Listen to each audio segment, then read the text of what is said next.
صلون علی النبی یا ایھا الذین آمنوا صلوا علیہ وسلموا تسلیما اللہم صل علی سیدنا وحبیبنا نبینا وکریمنا ومولانا محمد وبارک وسلم صلاۃ وسلاما علیک یا سیدی یا حبیبی یا رسول اللہ کلہم من رسول اللہ ملتمس غرفا من البحر او رشفا من الدیم منزہ شریک فی محاسنہ فجوہر الحسن فیہ غیر منقسم ثم الرضا نبی بکر وعن عمر وعن علی وعن عثمان ذی الکرم فمبلغ العلم فیہ انہ بشر وانہ خیر خلق اللہ کلہم مولا صل وسلم دائما سرمدا علی حبیبک خیر الخلق کلہم۔ اللہ کی حمد و ثنا نبی محترم صلی اللہ علیہ وسلم کی بارگاہ مقدسہ میں انتہائی محبت و عقیدت کے ساتھ درود و سلام پیش کرنے کے بعد تمام تعریف اللہ وحدہ لا شریک کے لیے ہے۔ آج کی یہ محفل دو جہتوں سے مناسبت رکھتی ہے۔ سب سے پہلے تو آج کی اس شب کو نسبت ہے ہماری ماں ام المومنین سیدتنا خدیجۃ الکبریٰ رضی اللہ تعالیٰ عنہ کے مقدس یوم پاک کے ساتھ، اور ہمارے ان کچھ ساتھیوں نے جو سالہ سال ختم قرآن شریف تراویح کے اندر 10 روزہ کرتے ہیں، تو آج اس کی تکمیل تھی، تو آج یہ درس ہم نے یہیں پر شروع کیا۔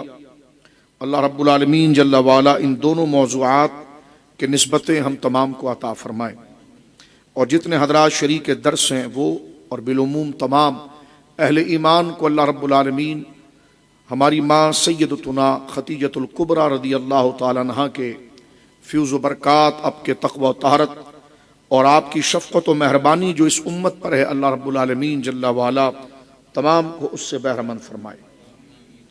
قرآن کریم کی تکمیل جن حفاظ نے کی ہے، اللہ رب العالمین جل وعلا ان کی قرات کو اور سامعین کے سماعت کو اپنی بارگاہ میں قبول فرمائے۔ شوق قرآن کے اندر جو نمازی حضرات شریک تھے، اللہ رب العالمین ذوق قرآن اور شفاعت قرآن و شفاعت صیام ہم تمام کو اللہ رب العالمین نصیب فرمائے۔ گفتگو کو ہم امہات المومنین میں سے سیدہ خدیجۃ الکبریٰ کی یوم پاک سے اور آپ کے ذکر سے شروع کرتے ہیں۔ دین اسلام کو سمجھنے کے لیے بارہا ہم اپنے درس کے اندر اپنے لیے اور اپنے دوستوں کے لیے ایک بات کی تلقین کرتے ہیں کہ دین اسلام جو کامل دین ہے، اس کامل دین کو سمجھنے کے لیے تاکہ کوئی گوشہ ہم سے مخفی نہ رہے، پوشیدہ نہ رہے، تو اس کے دو پہلو ہیں۔ یعنی دین اسلام کو سمجھنے کے لیے دین تو ایک ہی ہے، لیکن سمجھنے کے حوالے سے ہم اس کے دو پہلو کرتے ہیں، دو قسم کرتے ہیں۔ ایک قسم تو وہ ہے جو احکام اور عبادات سے متعلق ہے، جیسے نماز ہے، روزہ ہے، حج ہے، زکوٰۃ ہے، دیگر اور حقوق ہیں جن کو ادا کرنا ہے۔ یہ جس کیٹیگری کے ہیں، جس قبیل کے ہیں، اسے احکام کہا جاتا ہے اور عبادات کہا جاتا ہے۔ یہ دین کا ایک حصہ ہے، اور دین کا دوسرا حصہ کہ جب یہ دونوں حصے ملتے ہیں تو دین کامل ہوتا ہے، اور وہ دوسرا حصہ ہے اللہ رب العالمین جل وعلا کے برگزیدہ بندوں کا ذکر، ان سے تعلق، ان سے محبت۔ یہ دو چیزیں میرے بزرگوں دوستوں جب ملتی ہے تو دین مکمل ہوتا ہے۔ اگر آپ سرسری اپنے ذہن کو اگر دوڑائیں اور قرآن کریم کے مضامین کی طرف توجہ کریں تو قرآن کریم فرقان حمید میں جہاں پر اللہ رب العالمین نے نماز، روزہ، زکوٰۃ اور حج کا بیان کیا ہے، وہیں پر اللہ رب العالمین نے اپنے انبیاء کی شان، اپنے انبیاء کرام کے نائبین، صحابہ کرام، اہل بیت اعظام، امت کے علماء، صالحین، ان کا بھی ذکر اللہ نے فرمایا ہے۔ تو پھر یہ اس حوالے سے عرض کر رہا ہوں کہ ہمیں یوم سیدہ خدیجہ پاک کرنے کی شرعی حیثیت کیا ہے اس کی، تو اس کی شرعی حیثیت یہ ہے کہ یہ قرآن اور دین کا مطالبہ ہے۔ جیسے دین کا مطالبہ ہم سے عبادات کی صورت میں ہے، اسی طرح دین کا مطالبہ ہمیں ان ہستیوں سے محبت کی صورت میں بھی ہے۔ ہم دیکھتے ہیں کہ احادیث کی کتابوں کے اندر اگر آپ آ جائیں، جیسے صحیح بخاری شریف کو لے لیں تو وہاں پر امام بخاری رحمۃ اللہ علیہ نے رسول کریم صلی اللہ علیہ وسلم سے ثابت شدہ دین جب بیان کیا احادیث کی صورت میں، تو پھر وہاں پر چیپٹر مختلف موضوعات اور ترجمۃ الباب باندھے ہیں کہ جس میں غسل کا بیان، نماز کا بیان، زکوٰۃ کا بیان، نکاح کا بیان، روزے کا بیان. تو یہ موضوعات باندھ کر اس موضوع سے متعلق نبی پاک صلی اللہ علیہ وسلم کا جو عملی قولی حضور نے اس کام کے بارے میں کیا فرمایا، اس کام کے بارے میں حضور کا خود عمل کیا تھا صلی اللہ علیہ وسلم، تو وہ احادیث وہاں پر وہ اکٹھا کرتے ہیں اور جمع کرتے ہیں. لیکن آپ دیکھتے ہیں کہ صرف احادیث کی کتابوں میں بھی صرف کتاب الصلاۃ تک اتفاق نہیں ہوتا، اکتفا نہیں ہوتا، وہیں تک نہیں رکتے، کتاب الصوم اور روزے کے ذکر تک نہیں روکتے، بلکہ آگے چل کر ایک چیپٹر ہر محدث باندھتا ہے جس کو کہتے کتاب المناقب، یعنی ان ہستیوں کا ذکر و شان جس کو اللہ نے بھی بیان کیا اور اللہ کے رسول نے بھی بیان کیا. تو لہٰذا اس جو آج ہم نشست کر رہے ہیں اس کی شرعی حیثیت ہمیں پتہ ہونی چاہیے، اور کیونکہ فتنوں کا دور ہے، ہر شخص اپنی طرف سے دین کی تشریح کرتا ہے، تو لہٰذا اس فتنے و فساد سے بچنے کے لیے ہمیں سب سے پہلے اس بات کو سمجھ لینا چاہیے کہ جن ہستیوں کا ہم ذکر کر رہے ہیں یہ ذکر اللہ ہم سے چاہتا ہے اور اس کے رسول ہم سے چاہتے ہیں، اور ان ذکروں کے اندر جہاں انبیاء کا ذکر ہے، ان کی تعریف ہے، ان کے واقعات ہیں جو خود قرآن کے اندر ذکر کیے گئے ہیں، احادیث میں ذکر کیے گئے ہیں، ان میں سرکار دو عالم صلی اللہ علیہ وسلم کی نسبت خاص رکھنے والی شخصیت ہماری ماں ام المومنین سیدہ خدیجہ کی ذات گرامی ہے. یہ ہم نے اس کا ایک اصول اور قانون سمجھ لیا. جیسا میں نے عرض کیا کہ فتنے کا دور ہے، کوئی بھی انگلی اٹھا کر بات کر سکتا ہے، یہ آپ کیا کر رہے ہیں، آپ کو تو قرآن پر بات کرنی چاہیے، کیا بات کر.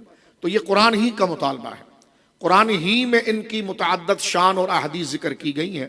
بڑی مشہور آیت سورۃ الاحزاب کی ہے کہ انما یرید اللہ لیذھب عنکم الرجس اہل البیت ویطہرکم تطہیرا، جس میں اللہ رب العالمین نے رسول کریم صلی اللہ علیہ وسلم کے گھرانے کی عظمت کو بیان کرتے ہوئے ارشاد فرمایا کہ اللہ یہ چاہتا ہے کہ اے نبی کے گھر والوں تم سے ہر قسم کی پلیتی، ناپاکی، اخلاقی طور پر وہ ناپاکی ہو یا عقیدے کے طور پر ناپاکی ہو، اللہ یہ چاہتا ہے کہ تم سے اے نبی کے گھر والوں ہر قسم کی ناپاکی اور ایسی چیز جس سے دیکھ کر لوگ گھن کھاتے ہیں وہ تمام عادات کو دور کر دے. وَيُطَّهِرَكُمْ تَطْهِيرًا، اور اللہ رب العالمین یہ چاہتا ہے نبی کے گھر والوں کہ ان برائیوں کو تم سے دور کر کے تمہیں مکمل پاک اور صاف کر دے. یہ قرآن کریم فرقان حمید میں رسول کریم صلی اللہ علیہ وسلم کے گھر کے حوالے سے ارشاد ہوا، اور حضور کے گھر میں ایک بڑا نام ہماری ماں حضرت خدیجۃ الکبریٰ رضی اللہ تعالیٰ عنہا کا.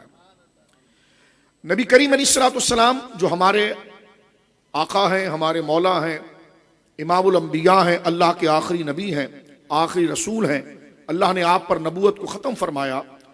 بات وہ کی جائے گی جس کو بڑے غور سے سننا ہے، جو ہم تمام کے لیے انتہائی ضروری ہے ایک مسلمان ہونے کی حیثیت سے معلومات. حضور علیہ الصلوۃ والسلام کی زندگی یہ قرآن کی تشریح ہے، قرآن کی تفسیر ہے. قرآن اگر تھیوری ہے تو اس کا پریکٹیکل حضور علیہ الصلوۃ والسلام کی ذات ہے. حضور کی عمل کے بغیر، سرکار کی زندگی مبارکہ کا مطالعہ کیے بغیر بندہ قرآن نہیں سمجھ سکتا. جب تک قرآن، جس طرح میں اور آپ حقیقی ہدایت چاہتے ہیں تو ہم اپنے آپ کو قرآن کے آگے پیش کرتے ہیں کہ قرآن پاک جو اللہ کا کلام ہے وہ ہمیں بتائے کہ حقیقی ہدایت کیا ہے ہمارے لیے کامیابی کی، کس مقصد کے لیے ہم کامیاب ہوئے ہیں.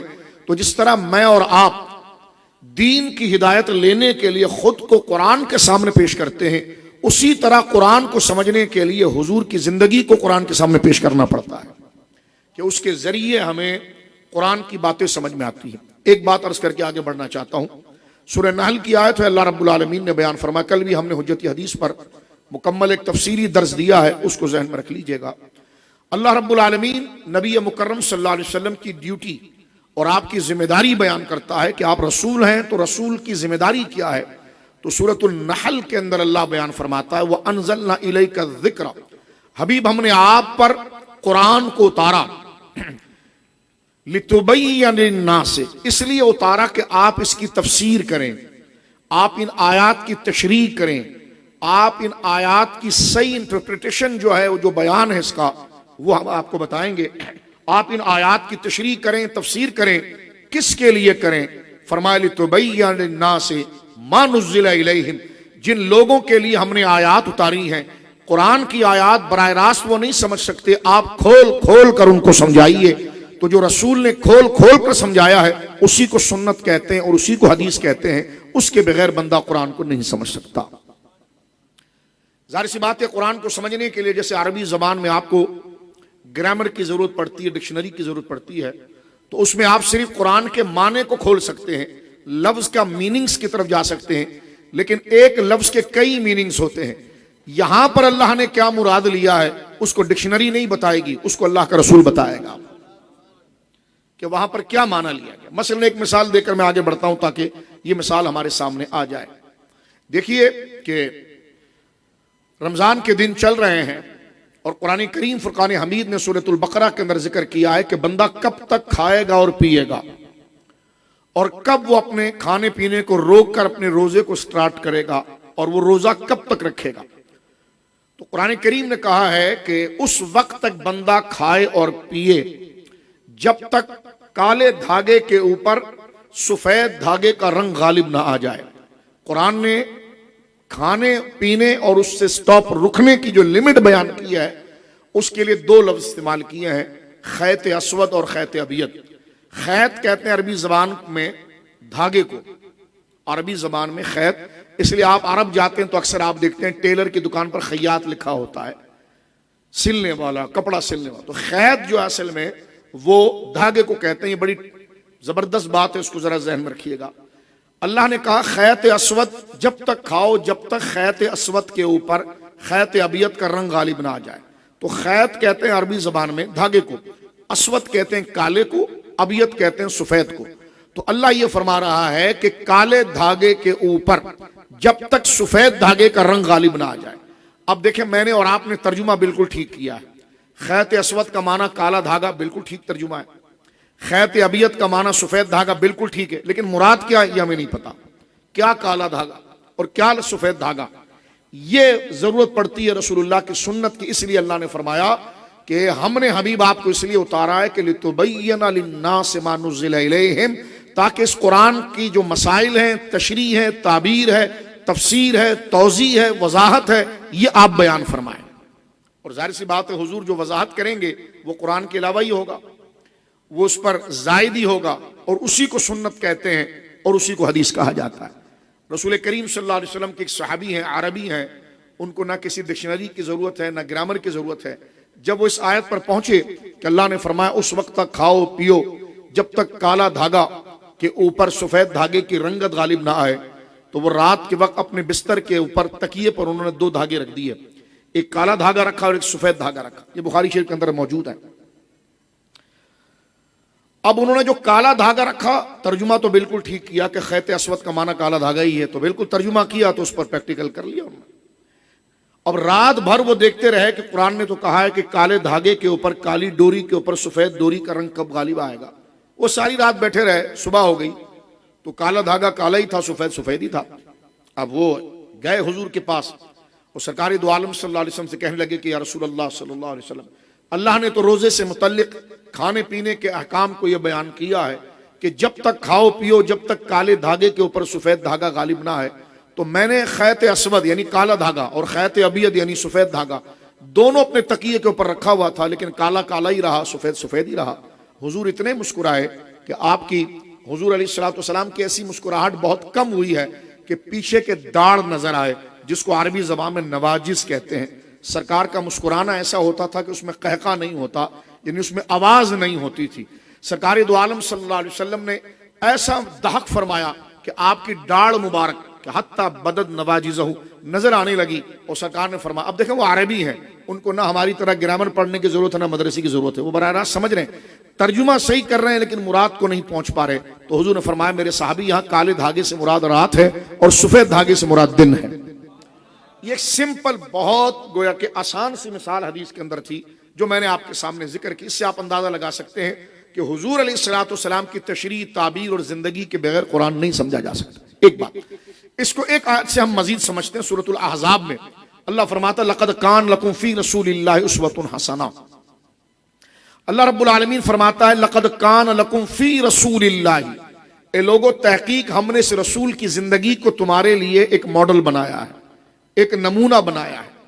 اب اسوہ، لقد کان لکم فی رسول اللہ اسوۃ حسنہ، ایک حسین ماڈل بنایا۔ اسوہ عربی زبان میں مقتدا کو کہتے ہیں، استاذ کو کہتے ہیں، جس کی پیروی کی جائے۔ فرمایا ہم نے نبی کی زندگی کو تمہارے لیے استاذ بنایا ہے۔ تو نبی کی زندگی کہاں پر ہے؟ وہ حدیث کے اندر ہے، وہ تشریح کے اندر ہے۔ تو یہاں پر دیکھیے حضور کی زندگی مبارکہ، توجہ، اور حضور کی شخصیت مبارکہ اور آپ کی سیرت کو اللہ رب العالمین جل وعلا نے ایک شرعی درجہ عطا فرمایا ہے، جس پر میری اور آپ کی ایک ذمہ داری بن جاتی ہے۔ اگر ہم نیک انسان بننا چاہتے ہیں، قرآن کو مکمل سمجھنا چاہتے ہیں، اپنی زندگیوں میں بیلنس اور ڈسپلن لانا چاہتے ہیں، تو ہمارے لیے جو ذات رول ماڈل بنے گی وہ قرآن نے، اللہ نے خود بتا دیا، وہ جناب رسول اللہ کی زندگی ہے۔ دو باتیں ہم نے سیکھ لی ہے، تیسری بات کی طرف آگے بڑھ جاتے ہیں۔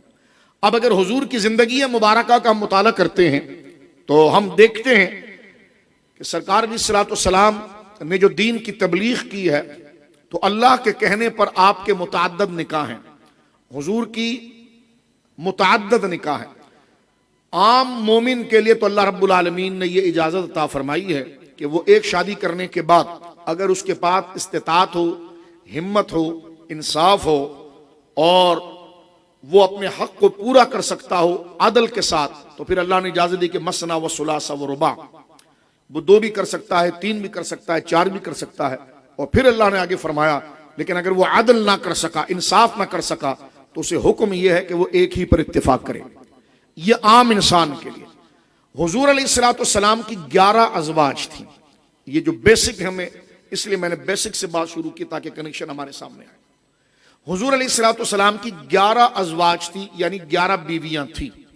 اب اس پر اسلام دشمن جو ہیں، جیسے یہود ہے یا نصرانی ہے، ان کے اپنے معاملات اتنے بے ڈھنگے ہیں، اس کا تو جواب ان کے پاس نہیں۔ خود ہاتھ میں جو کتاب لی ہے وہ ہر محلے کی الگ کتاب ہے۔ اس محلے والے نے الگ کتاب پکڑی ہے تو اس نے الگ کتاب پکڑی، ان کو پتہ ہی نہیں کہ اصل آسمانی کتاب کون سی ہے۔ تو اسلام پر وہ زبان چبانے کے لیے ایک آسان سا ایشو یہاں سے پکڑتے ہیں، کہتے ہیں کہ جناب نبی کریم علیہ الصلوۃ والسلام کی جناب جو ہے وہ 11 ازواج کیوں ہیں؟ ہم نے کہا یہ بتاؤ تمہاری ایک کیوں ہے؟ حضور کی 11 کیوں ہیں تو تمہاری ایک کیوں ہے؟ یعنی 2 بول کہہ کر یہ رشتہ حلال ہو جاتا ہے، تو وہ 2 بول کی وجہ سے نہیں ہوتا، اللہ کے حکم سے ہوتا ہے۔ تو جس طرح تمہارے لیے ایک کا حکم جائز ہونا اللہ کے لیے ہے، اسی طرح نبی کے لیے 11 کا حکم یہ اللہ کے لیے ہے۔ اس بات کو سمجھیے، اس کا تعلق حضرت خدیجہ کی زندگی سے بڑا گہرا ہے۔ حضور علیہ الصلوۃ والسلام کی شادیاں اس مقصد کے لیے نہیں تھی جس مقصد کے لیے کام انسان کرتا ہے۔ حضور علیہ الصلوۃ والسلام اللہ کے نبی ہیں اور سارے عالم کے ہادی ہیں۔ سرکار دو عالم صلی اللہ علیہ وسلم نے نفسیاتی طور پر بھی رشتوں کو ایسا قریب کیا کہ جس سے جو دشمن تھے وہ بھی دوست بنے۔ حضور علیہ الصلوۃ والسلام کی شادیاں جو ہوئی ہیں اس میں بہت جگہ پر کہیں سماجی دخل ہے، کہیں سیاسی دخل ہے، کئی حالات کا دخل ہے۔ یعنی اس قبیلے میں حضور نے نکاح کر لیا تو اس قبیلے کے دلوں کے اندر ایسی نرمی پیدا ہوئی اور وہ حضور کی بات کو سننے کے لیے قریب آئے اور اس کے ذریعے اسلام وہاں پر نفوذ کر گیا۔ جس میں ایک مثال میں آپ کے سامنے پیش کرنا چاہتا ہوں۔ ہماری ایک ماں ہے رضی اللہ تعالیٰ عنہا، سیدہ جویریہ بنت حارث۔ سیدہ جویریہ ہماری 11 ماؤں میں سے ایک ماں ہے۔ ماں کا لفظ میرے بھائیوں میں اس لیے کہہ رہا ہوں کہ اللہ نے ان کو ماں کہا ہے۔ ہماری سورۃ الاحزاب کے اندر اللہ نے ذکر فرمایا النبی اولی بالمؤمنین من انفسہم، کہ یہ نبی جو ہیں تمہاری جانوں سے زیادہ قریب ہیں۔ وازواجہ امہاتہم، اور نبی کی جو عورتیں ہیں، بیویاں ہیں، وہ میرے بندوں کی مائیں ہیں۔ تو ہم جو ازواج زوج کی جمع ہے یعنی بیویاں، اور ہم امہات کہتے تو امن کہتے ہیں ایک ماں کو، امہات کئی مائیں، کیونکہ حضور کی 11 ازواج تھی تو حضور سید عالم صلی اللہ علیہ وسلم کی بیویوں کو قرآن نے ہماری ماں قرار دیا ہے، اس لیے ہم ان کو ماں کہتے ہیں۔ اور قرآن کا الفاظ موجود ہے وہ ازواجہ، نبی کی بیویاں، امہاتہم، وہ ان سب کی مائیں ہیں۔ ہماری ایک ماں ہے سیدہ جویریہ، جیسا حضرت عائشہ ہیں، سیدہ حفصہ ہیں، سیدہ زینب بنت خزیمہ ہیں، سیدہ زینب بنت جہش ہیں، سیدہ ام سلمہ ہیں، سیدہ عائشہ ہیں، سیدہ خدیجہ ہیں۔ اس طرح ہماری ایک ماں ہے، ان کا نام نامی اسم گرامی سیدتنا جویریہ بنت حارث رضی اللہ عنہ۔ یہ قبیلہ بنی مستلق جو ہے اس کے سردار کی بیٹی تھی، اور جب اس قبیلے نے مدینے پر حملہ کرنے کا سوچا اور شرارت شروع کی تو ایک بڑا گھمسان قسم کا مارکا ان کے ساتھ ہوا تھا، جس کو آپ تاریخ کی کتاب میں پڑھ سکتے ہیں، اور اس کو کہتے ہیں غزوہ بنی مصطلق۔ اس میں حضور علیہ الصلوۃ والسلام کیونکہ وہ مدینے پر حملہ کرنا چاہتے تھے، اب جنگ تو جنگ تھی، اور اسلامی جنگیں جو ہیں وہ ایک احکام رکھتی ہیں، اس کے ایک شرائط ہیں۔ سرکار دو عالم صلی اللہ علیہ وسلم نے جو اسلامی جہاد کو بیان کیا ہے وہ گورے کے بدترین لعنت و دہشت گردی نہیں ہے کہ بم مار کر بچوں کو بھی ختم کر دو اور عورتوں کو بھی ختم کر دو۔ ان کی جنگیں سراسر دہشت گردی، بربریت، باعث لعنت ہے۔ اور حضور سید عالم کی جو جنگ تھی وہ اصلاح پر تھی، اور قرآن نے بھی بیان فرما، حدیث میں بھی، کہ جو تم سے لڑ رہا ہے اس سے مقابلے پر رہنا، اور جو تم سے لڑ نہیں رہا اس پر تمہیں تلوار اٹھانا جائز نہیں، حملہ کرنا جائز نہیں۔ جب تم کسی علاقوں کے اندر آ جاؤ تو کھیتوں کو برباد نہیں کرو گے، فصلوں کو برباد نہیں کرو گے، لوگوں کے گھروں کو نہیں توڑو گے، باغوں کو برباد نہیں کرو گے، اگر چاہے وہ غیر مسلم ہیں، ان کے عبادت خانے ہیں، ان کو تم نہیں توڑو گے، اس میں گھس کر ان کے مذہبی پیشواؤں کو نہیں مارو گے۔ یہ شریعت مطہرہ نے ساری اصطلاحات ذکر کی ہے، اور صحابہ کرام اور حضور کی سیرت کے غزوات کو اگر آپ پڑھیں گے یہ ڈسپلن آپ کو نظر آئے گا۔ آپ اندازہ لگائیے جن کا جنگ کے اندر اتنا ڈسپلن ہے تو عام زندگی کے اندر ان کا فیضان کتنا عام ہوگا، کیونکہ جب بندہ جنگ میں ہوتا ہے تو غصے میں ہوتا ہے، اپنے پرائے کو نہیں دیکھتا ہے، اس کو بھی مار رہا ہے، اس کو بھی مار رہا ہے۔ لیکن جب اسلام نے حضور کے غزوہ اور جنگ جس میں بندہ تیش اور غصے میں ہوتا ہے، وہاں امن کا یہ مظاہرہ صحابہ کرام اور حضور نے کر کے دکھایا، تو جب حضور کی جنگ کی زندگی اتنی امن والی ہے تو غیر جنگ کی زندگی میں امن کتنا ہوگا اور راحت کتنی ہوگی۔ حضور نبی پاک صلی اللہ علیہ وسلم کے 27 غزوات ہیں، یہ میں نے ضمن عرض کیا تاکہ ہمیں شوق آئے، اور ہر مسلمان پر لازم ہے کہ وہ حضور کی جنگوں کو پڑھے، اس کے غزوات کو پڑھے، کیونکہ سب سے بڑا تعویذ اور سب سے بڑا وظیفہ حضور کے غزوات ہیں، تاکہ ہمیں مشکل میں صبر کرنا، اپنے ایمان کو بچانا، حالات جب بن جائیں تو استقامت، یہ تمام چیزیں ہمیں حضور علیہ الصلوۃ والسلام کی سیرت مبارکہ بالخصوص غزوات میں نظر آتی ہے۔ خیر آئیے، میں عرض کر رہا تھا جب جنگ ہوئی تو اس کے بے شمار لوگوں کو غلام بنایا گیا کہ جو جنگ کے اندر تھے، ان میں ہماری ماں سیدہ جویریہ جو تھی وہ بھی غلام بنا کر آئیں، باندی بنا کر لائی گئیں، اور ان کے جو والد تھے حارث، وہ جنگ کے دوران اس بات کو سمجھ چکے تھے کہ بھائی میں تو ہار گیا ہوں۔ انہیں قیمتی جو اونٹ تھے کہ اگر مارکیٹ میں بیچ دیا جائے تو اس سے لاکھوں روپے مل سکتے ہیں، انہیں قیمتی کئی اونٹ اپنے غلام سے کہا کہ جلدی سے لے کر نکل، اور فلاں فلاں انہوں نے ایک جگہ بتائی کہ وہاں جا کر تو چھپ جانا گھاٹی کے اندر اور جنگلوں کے اندر تو چھپ جانا، اور میں دیکھوں گا کہ جس وقت ہماری پسپائی ہو رہی ہوگی تو میں جنگ سے بھاگ جاؤں گا، اور بھاگ کر ملوں گا تو اور میں وہ سامان لے کر کسی اور علاقے کی طرف چلے جائیں گے اور اس کو فروخت کر کے اپنی زندگی گزاریں گے۔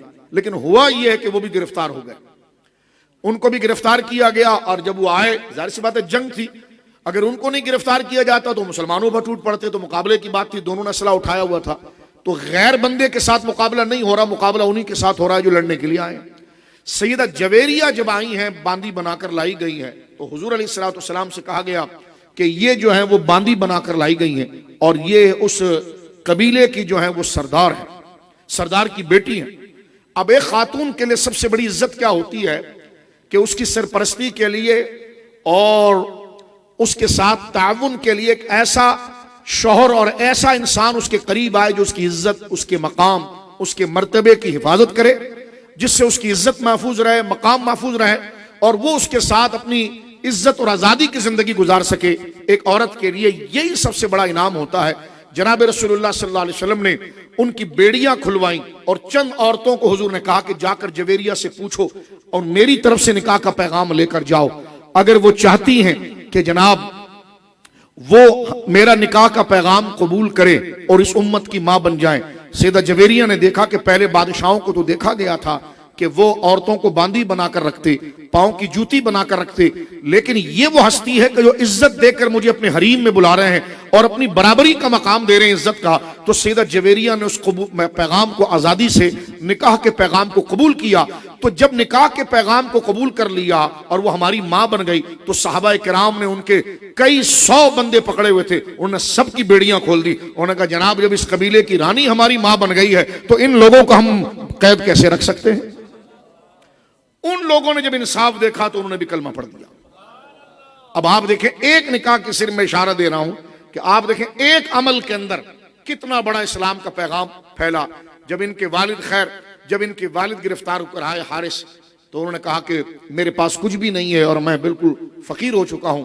تو سرکار دو عالم صلی اللہ علیہ وسلم نے اب ان کے دل کی طرف توجہ کر کے فرمایا جنگ ہونے سے پہلے جو تو سامان لے کر بھاگا تھا اور تیرے سارے غلام لے جا کر فلاں وادی سکانے جگہ بتا دی، فلاں جگہ پر جو وہ مال رکھا ہوا ہے تو اس کے بارے میں تو کیا کہتا ہے؟ اس نے کہا یہ بات کس نے بتائی آپ کو؟ فرمایا جس نے رسول بنا کر بھیجا اسی نے بتائی ہے. اس نے کہا یا رسول اللہ آپ کی تلوار نے تو ہمارے علاقے کو فتح کر دیا اور آپ کے علم اور مشاہدے نے میرے دل کو فتح کر دیا. اب انہوں نے ہاتھ آگے بڑھایا اور اسلام قبول کر لیا. اب بتائیے سیدہ جویریہ اور اس قبیلے کا اسلام لانا، یہ تو انسان کی پیدائش کا بنیادی مقصد تھا کہ وہ جہنم سے بچے، اور جہنم سے بچنے کا مقصد تھا اسلام. تو سرکار کا ایک صرف فیملی ٹرمز وہاں پر سماجی کام کرنا، آپ دیکھیے کئی 100 لوگ دار اسلام میں داخل ہو گئے. یہ حضور کی 11 بیویاں جو ہیں اس کے پیچھے اسلام کو پھیلانے کی یہ پوری تاریخ ہے. بس میں یہاں سے ذکر کر کے آگے بڑھ جانا چاہتا ہوں. ہماری سب سے پہلی ماں وہ سیدہ خدیجہ تھی. آپ دیکھیے ہماری ماں سیدہ خدیجہ کے ساتھ جو حضور کا نکاح ہوا، میں آگے عرض کرنا چاہوں گا. اس سے پہلے ایک بات عرض کرتا ہوں کہ ہماری جو یہ 11 مائیں ہیں ازواج مطہرات، اس کے بارے میں یہ ہے کہ 11 کی تعداد یہ ہے کہ 11 میں سے 6 وہ خاتون ہیں کہ جو عربی بھی ہیں اور حضور کے خاندان کی یعنی قریش کی ہیں، اور 4 وہ ہیں جو عربی ہیں لیکن قبیلہ قریش کی نہیں ہیں، اور ایک ہماری ماں جو بنو اسرائیل سے تھی یعنی یہود سے تھی، سیدہ صفیہ بنت حوی. ان کے مبارک نام سن لیجیے. ہماری 11 ماؤں میں سے جو تقسیم آپ کے پاس آتا ہے، 6 وہ ہیں، ذوق سے سنیے، 6 وہ ہیں کہ جو عربی ہیں. آپ یقیناً اتنا علم تو رکھتے ہوں گے کہ عربی کس کو کہتے ہیں، اور اتنا علم بھی آپ رکھتے ہوں گے کہ قریش کس کو کہتے ہیں. اس کی ڈیٹیل میں جائیں گے تو بات طویل ہو جائے گی، اور یہ بات ہمیں پتہ ہونی چاہیے کہ قریش قبیلہ کون ہے. جیسے ہم اپنی برادریوں کو جانتے ہیں، اسی طرح جاننا چاہیے. اچھی بات، مومن ہونے کی حیثیت سے ہمیں رسول اللہ کے خاندان کی معلومات ہونی چاہیے، اتنا علم ہمارے پاس ہونا چاہیے. رسول کریم صلی اللہ علیہ وسلم عرب کے جس ٹرائب سے تعلق رکھتے تھے وہ قریش تھا. قریش رسول اللہ کے 12ویں دادا فہر بن مالک کی طرف ایک قول کے اعتبار سے نسبت ہے، اور ان کے اوپر جو والد بنتے ہیں 6 سے 8 پشت کے بعد حضرت عدنان ہے، اور حضرت عدنان جو ہے وہ اوپر جا کر حضرت اسماعیل کے بیٹے بنتے ہیں، اور حضرت اسماعیل جو حضرت ابراہیم کے بیٹے ہیں. یعنی حضرت ابراہیم کی اولاد جو عرب کے اندر آئی ہے ان کو قریش کہا جاتا ہے. مختصر یہ تو یہ جو 11 ازواج ہیں ان میں سے ہماری 6 مائیں جو ہیں وہ عربیہ بھی ہیں اور قریشیہ بھی ہیں، یعنی سرکار کے خاندان سے ہیں. وہ 6 میں کون؟ پہلے وہ 6 جو ہیں وہ عربیہ بھی ہیں اور قریش قبیلے قریش سے بھی ہیں، اور 4 وہ ہیں کہ جو جناب جو ہے وہ عربیہ ہیں غیر قریش ہیں، اور ایک وہ ہے کہ جو بنی اسرائیل سے تھی سیدہ صفیہ بنت حوی، یہودیوں کا ایک بہت بڑا گویا کہ مالدار شخص جس کا نام تھا حوی بن احتب، اس کی بیٹی تھی سیدہ صفیہ بنت حوی رضی اللہ تعالی. سیدہ صفیہ بنت حوی بن احتب کی بیٹی تھی، اور جب انہوں نے اسلام لایا تو یہود کے اندر حضور صلی اللہ علیہ وسلم کا کردار پہنچا اور وہاں سے بے شمار لوگوں نے اسلام کو قبول کیا. ہماری ماں ام المومنین حضرت خدیجہ جو ہیں وہ قبیلہ بنو اسد سے ہیں.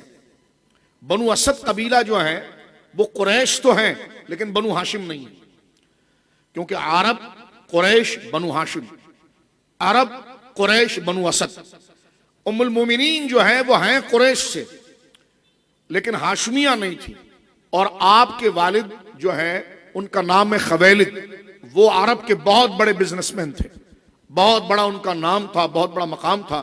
اور جو جنگ فجار اگر آپ مطالعہ کریں زمانہ جاہلیت کے اندر ایک بڑی خطرناک جنگ حضور سید عالم کی موجودگی کے اندر جب سرکار کی بھری جوانی تھی اس وقت وہ جنگ ہونے والی تھی، اس میں حضرت سیدہ خدیجہ کے جو والد ہیں وہ اس میں کام میں آ گئے اور انہوں نے اسلام قبول نہیں کیا تھا. ظاہر سی بات ہے وہ اس دور میں اسلام نہیں تھا اور وہ یعنی توحید پر قائم نہیں تھی، سمجھیے کہ تو لہٰذا حضرت سیدہ خدیجہ کے جو والد ہیں خویلد وہ بیسک طور پر تاجر تھے. جب ان کا وہ فوت ہو گئے تو ان کے بعد ان کا سارا بزنس جو ہے وہ سیدہ خدیجہ نے سنبھالا تھا، اور عرب کی آپ بہت بڑی تاجرہ تھی. شریعت مطہرہ نے عورت کو بزنس کرنے کی اجازت دی ہے، اس میں کوئی حرج نہیں. اعلیٰ حضرت امام اہل سنت نے اس کی 5 شرطیں لکھی ہیں کہ یہ شرائط اگر موجود ہوں گی تو خاتون کو نوکری کرنا بھی جائز ہے اور خاتون کو بزنس کرنا بھی جائز ہے. خیر وہ اپنے موضوع کے اعتبار سے پھر کبھی عرض کریں گے. حضرت خدیجہ رضی اللہ تعالیٰ عنہ جو ہماری ماں ہیں، حضور کے نکاح میں آنے سے پہلے ان کی 2 شادیاں پہلے ہو چکی تھی. ان کے جو پہلے شوہر تھے سیدہ خدیجہ سے، جن سے کیونکہ 2 شوہر تھے اور دونوں کا انتقال ہوا، آپ 2 شوہروں سے بیوہ تھیں، اور حضور سید عالم کے نکاح میں آپ تیسرے درجے میں آئی ہیں. پہلے شوہر سے جو آپ کا نکاح ہوا، ان سے آپ کے 2 بیٹے تھے، ہند اور حالہ. انہوں نے دونوں نے حضور کے ہاتھ پر اسلام قبول کیا ہے، حضور کا دور پایا. امام حسن رضی اللہ تعالیٰ باقاعدہ طور پر جو ہے کہتے ہیں ہمارے ماموں، اس ماموں کہہ کر روایت کرتے ہیں کیونکہ ظاہر سے سیدہ فاطمہ کے وہ بھائی ہیں. حضور کا شمائل مبارک، یعنی حضور سید عالم کیسے دکھتے تھے، ہمارے نبی پاک نے جو تعلیم دی ہے میرے دوستو، وہ بھی ہمارے نبی کے سچے ہونے کی دلیل اور نبی ہونے کی دلیل ہے. اسی طرح حضور کا جسہ مبارک، بدن مبارک اور حضور کا ظاہری بدن، یہ بھی اللہ رب العالمین نے اتنا پرفیکٹ اور اتنا حسین بنایا تھا کہ اگر کوئی حضور کو دیکھ لیتا تو وہ کہتا کہ واقعی میں یہ اللہ کے نبی ہے. سرکار کا چہرہ مبارک، محبت سے کہیں سبحان اللہ، سرکار کا چہرہ مبارک، سرکار کا ہاتھ مبارک، سرکار کا سر مبارک، سرکار کا کہ کندھے مبارک، یہ پورے احادیث کے اندر باقاعدہ ایک چیپٹر ہے شمائل صحابہ کرام رضوان اللہ اجمعین نے. یعنی اگر آپ پڑھیں گے تو حیران ہو جائیں گے کہ اتنا بیلنس بدن ہمیں کہیں نظر نہیں آتا جس طرح حضور علیہ الصلوۃ والسلام. یعنی مثلا دیکھیں اللہ نے ہمیں بھی پیدا کیا الحمدللہ، حسن دیا، جمال دیا، لیکن اگر ہم آئینے کے سامنے کھڑے ہوتے ہیں نا تو دنیا بھلے ہمارے حسن کی تعریف کریں، ہمیں کہیں نہ کہیں ہمارے اندر کمی نظر آتی ہے. یہ ناک تھوڑی چھوٹی ہے، تھوڑی سی لمبی ہونی چاہیے، یہ بھویں تھوڑی اٹھی بھی ہونی چاہیے، آنکھیں تھوڑی بڑی ہونی چاہیے، یہ بڑی ہے تو تھوڑی چھوٹی ہونی چاہیے، چہرہ کشادہ ہونا چاہیے، مسکرائیں بھی اور جو بات کر رہا ہوں اس کو سمجھنے کی کوشش بھی کریں. بدن میرا اتنا ہے تو ہاتھ کی لمبائی تھوڑی زیادہ ہے یا ہاتھ کی لمبائی چھوٹی ہے. یعنی ہر بندہ جب آئینے کے آگے کھڑا ہوتا ہے اس کو اپنا عیب نظر آتا ہے، لیکن حضور سید عالم صلی اللہ علیہ وسلم کو اللہ نے ایسا بنایا ہے کہ اپنے ہو یا غیر ہو، آئینہ آپ پر فرفتہ ہو جائے. اللہ رب العالمین نے وہ حسن، یعنی تعلیم تو آپ کی اپنی جگہ پر، قرآن اترا وہ تو اپنی جگہ پر ہے. اس لیے کئی صحابہ نے کہا کہ حضور دکھنے میں اتنے عظیم تھے کہ اگر آپ پر قرآن نہ بھی اترتا تو حضور اپنے اخلاق اور اپنے بدن کی حیثیت سے اس بات کو واضح کر دیتے کہ یہ عام انسان نہیں ہے، خدا کے نبی ہیں صلی اللہ تعالی علیہ وعلی آلہ وصحبہ وبارک وسلم.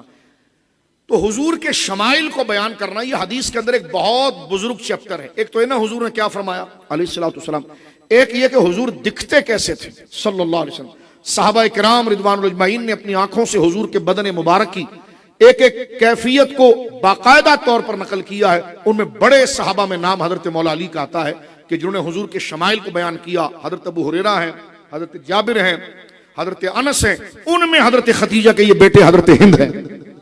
جو میں کنیکشن جوڑنے کے لیے اضافی ایک بات سے بات نکل رہی، لیکن وہ ریلیونٹ ہے آپ کے اس موضوع کے ساتھ تاکہ ہمیں ایک نشست میں کئی باتیں پتہ چلیں. تو حضرت سیدہ خدیجہ رضی اللہ تعالیٰ عنہ جو ہماری ماں ہیں، ان کی شادی جو پہلے شخص کے ساتھ ہوئی جس کا انتقال ہو گیا تھا، ابو حالہ اس کنی تھی، اس سے 2 بیٹے تھے، ہند اور ابو حالہ. ہند اور حالہ یہ دونوں صحابی بنے. جب وہ فوت ہو گئے تو آپ کا نکاح پھر دوسرے سے ہوا. اس سے پھر آپ کی جو ہے وہ ایک بیٹی پیدا ہوئی ہے جس کا نام بھی جناب جو ہے کہ وہ ہند ذکر کیا گیا، لیکن ام ہند آپ کی کنیت ہے. یہ 3 بچے وہ ہیں کہ جو حضرت خدیجہ رضی اللہ تعالیٰ عنہ سے پچھلے شوہر سے تھے. ہمارے آقا علیہ الصلوۃ والسلام سے جب نکاح ہوا تو حضور سید عالم صلی اللہ علیہ وسلم کی جو اولاد حضرت خدیجہ پاک سے ہیں وہ 4 بیٹیاں ہیں، اور جمہور قول کے اعتبار سے 2 بیٹے ہیں. ایک حضرت قاسم ہے، ایک حضرت عبداللہ ہیں. حضور کے بیٹوں کی تعداد 4 بھی ذکر کی گئی ہے، لیکن زیادہ علماء نے جس چیز کو قبول کیا وہ 3 بیٹے ہیں. سرکار کے ایک بیٹے قاسم ہیں، اس لیے آپ کو ابو القاسم کہا جاتا ہے. سرکار کے ایک بیٹے عبداللہ ہیں اور ایک بیٹے ابراہیم ہے. یہ ابراہیم جو ہے یہ ہماری دوسری ماں سیدہ ماریہ قبطیہ سے ہیں. سیدہ ماریہ قبطیہ سے وہ پیدا ہوئے ہیں. تو حضرت ابراہیم جو ہیں سرکار کے بیٹے وہ حضرت ماریہ قبطیہ سے پیدا ہوئے ہیں، اور حضور کی باقی ساری اولاد یعنی آپ 6 کے قریب اولاد دیکھیے، یہ ساری کے ساری ہماری ماں ام المومنین سیدہ خدیجہ سے ہوئی. یہ یاد رکھیں. 6 بچے یہ ہیں جو حضور سید عالم صلی اللہ علیہ وسلم کی نسبت سے ہیں. 3 بچے وہ ہیں جو پہلے شوہر سے، 7 8 9 اور 10ویں ہیں حضرت علی جن کو اپنی گود میں حضرت خدیجہ نے پالا ہے. یعنی آپ دیکھیے ہماری بہنوں کے لیے ایک نصیحت ہے. حضرت خدیجہ جو تھی وہ عرب کی سب سے بڑی تاجرہ تھی، آپ کی کئی 100 نوکرانیاں، اور آپ کے پاس مال اتنا تھا کہ آپ مزاربت پر، یعنی پیسہ آپ کا ہوتا تھا، محنت اس کی، تو آپ مزاربت پر کئی بڑے بڑے قافلے کاغذ چمڑے کا کاروبار کرتی اور ملک کے شام اور یمن بھیجا کرتی تھی. لیکن جب حضور کے نکاح میں آ گئی تو پھر آپ دروازے سے باہر کبھی نہ نکلی، بلکہ گھر میں رہ کر ایک گھریلی عورت کیسے ہونی چاہیے وہ بتایا. 10 بچوں کو آپ نے خود پالا ہے. آپ عام شخصیت نہیں تھی، آپ عرب کی سب سے بڑی تاجرہ تھی، لیکن آپ نے بتایا کہ جناب شوہر کے ساتھ اس کے مشن، جب شوہر کا مشن نیک ہو اور عظیم ہو تو بیوی کا کام اس کے ساتھ الجھنا نہیں ہے، اسے پریشان کرنا نہیں ہوتا.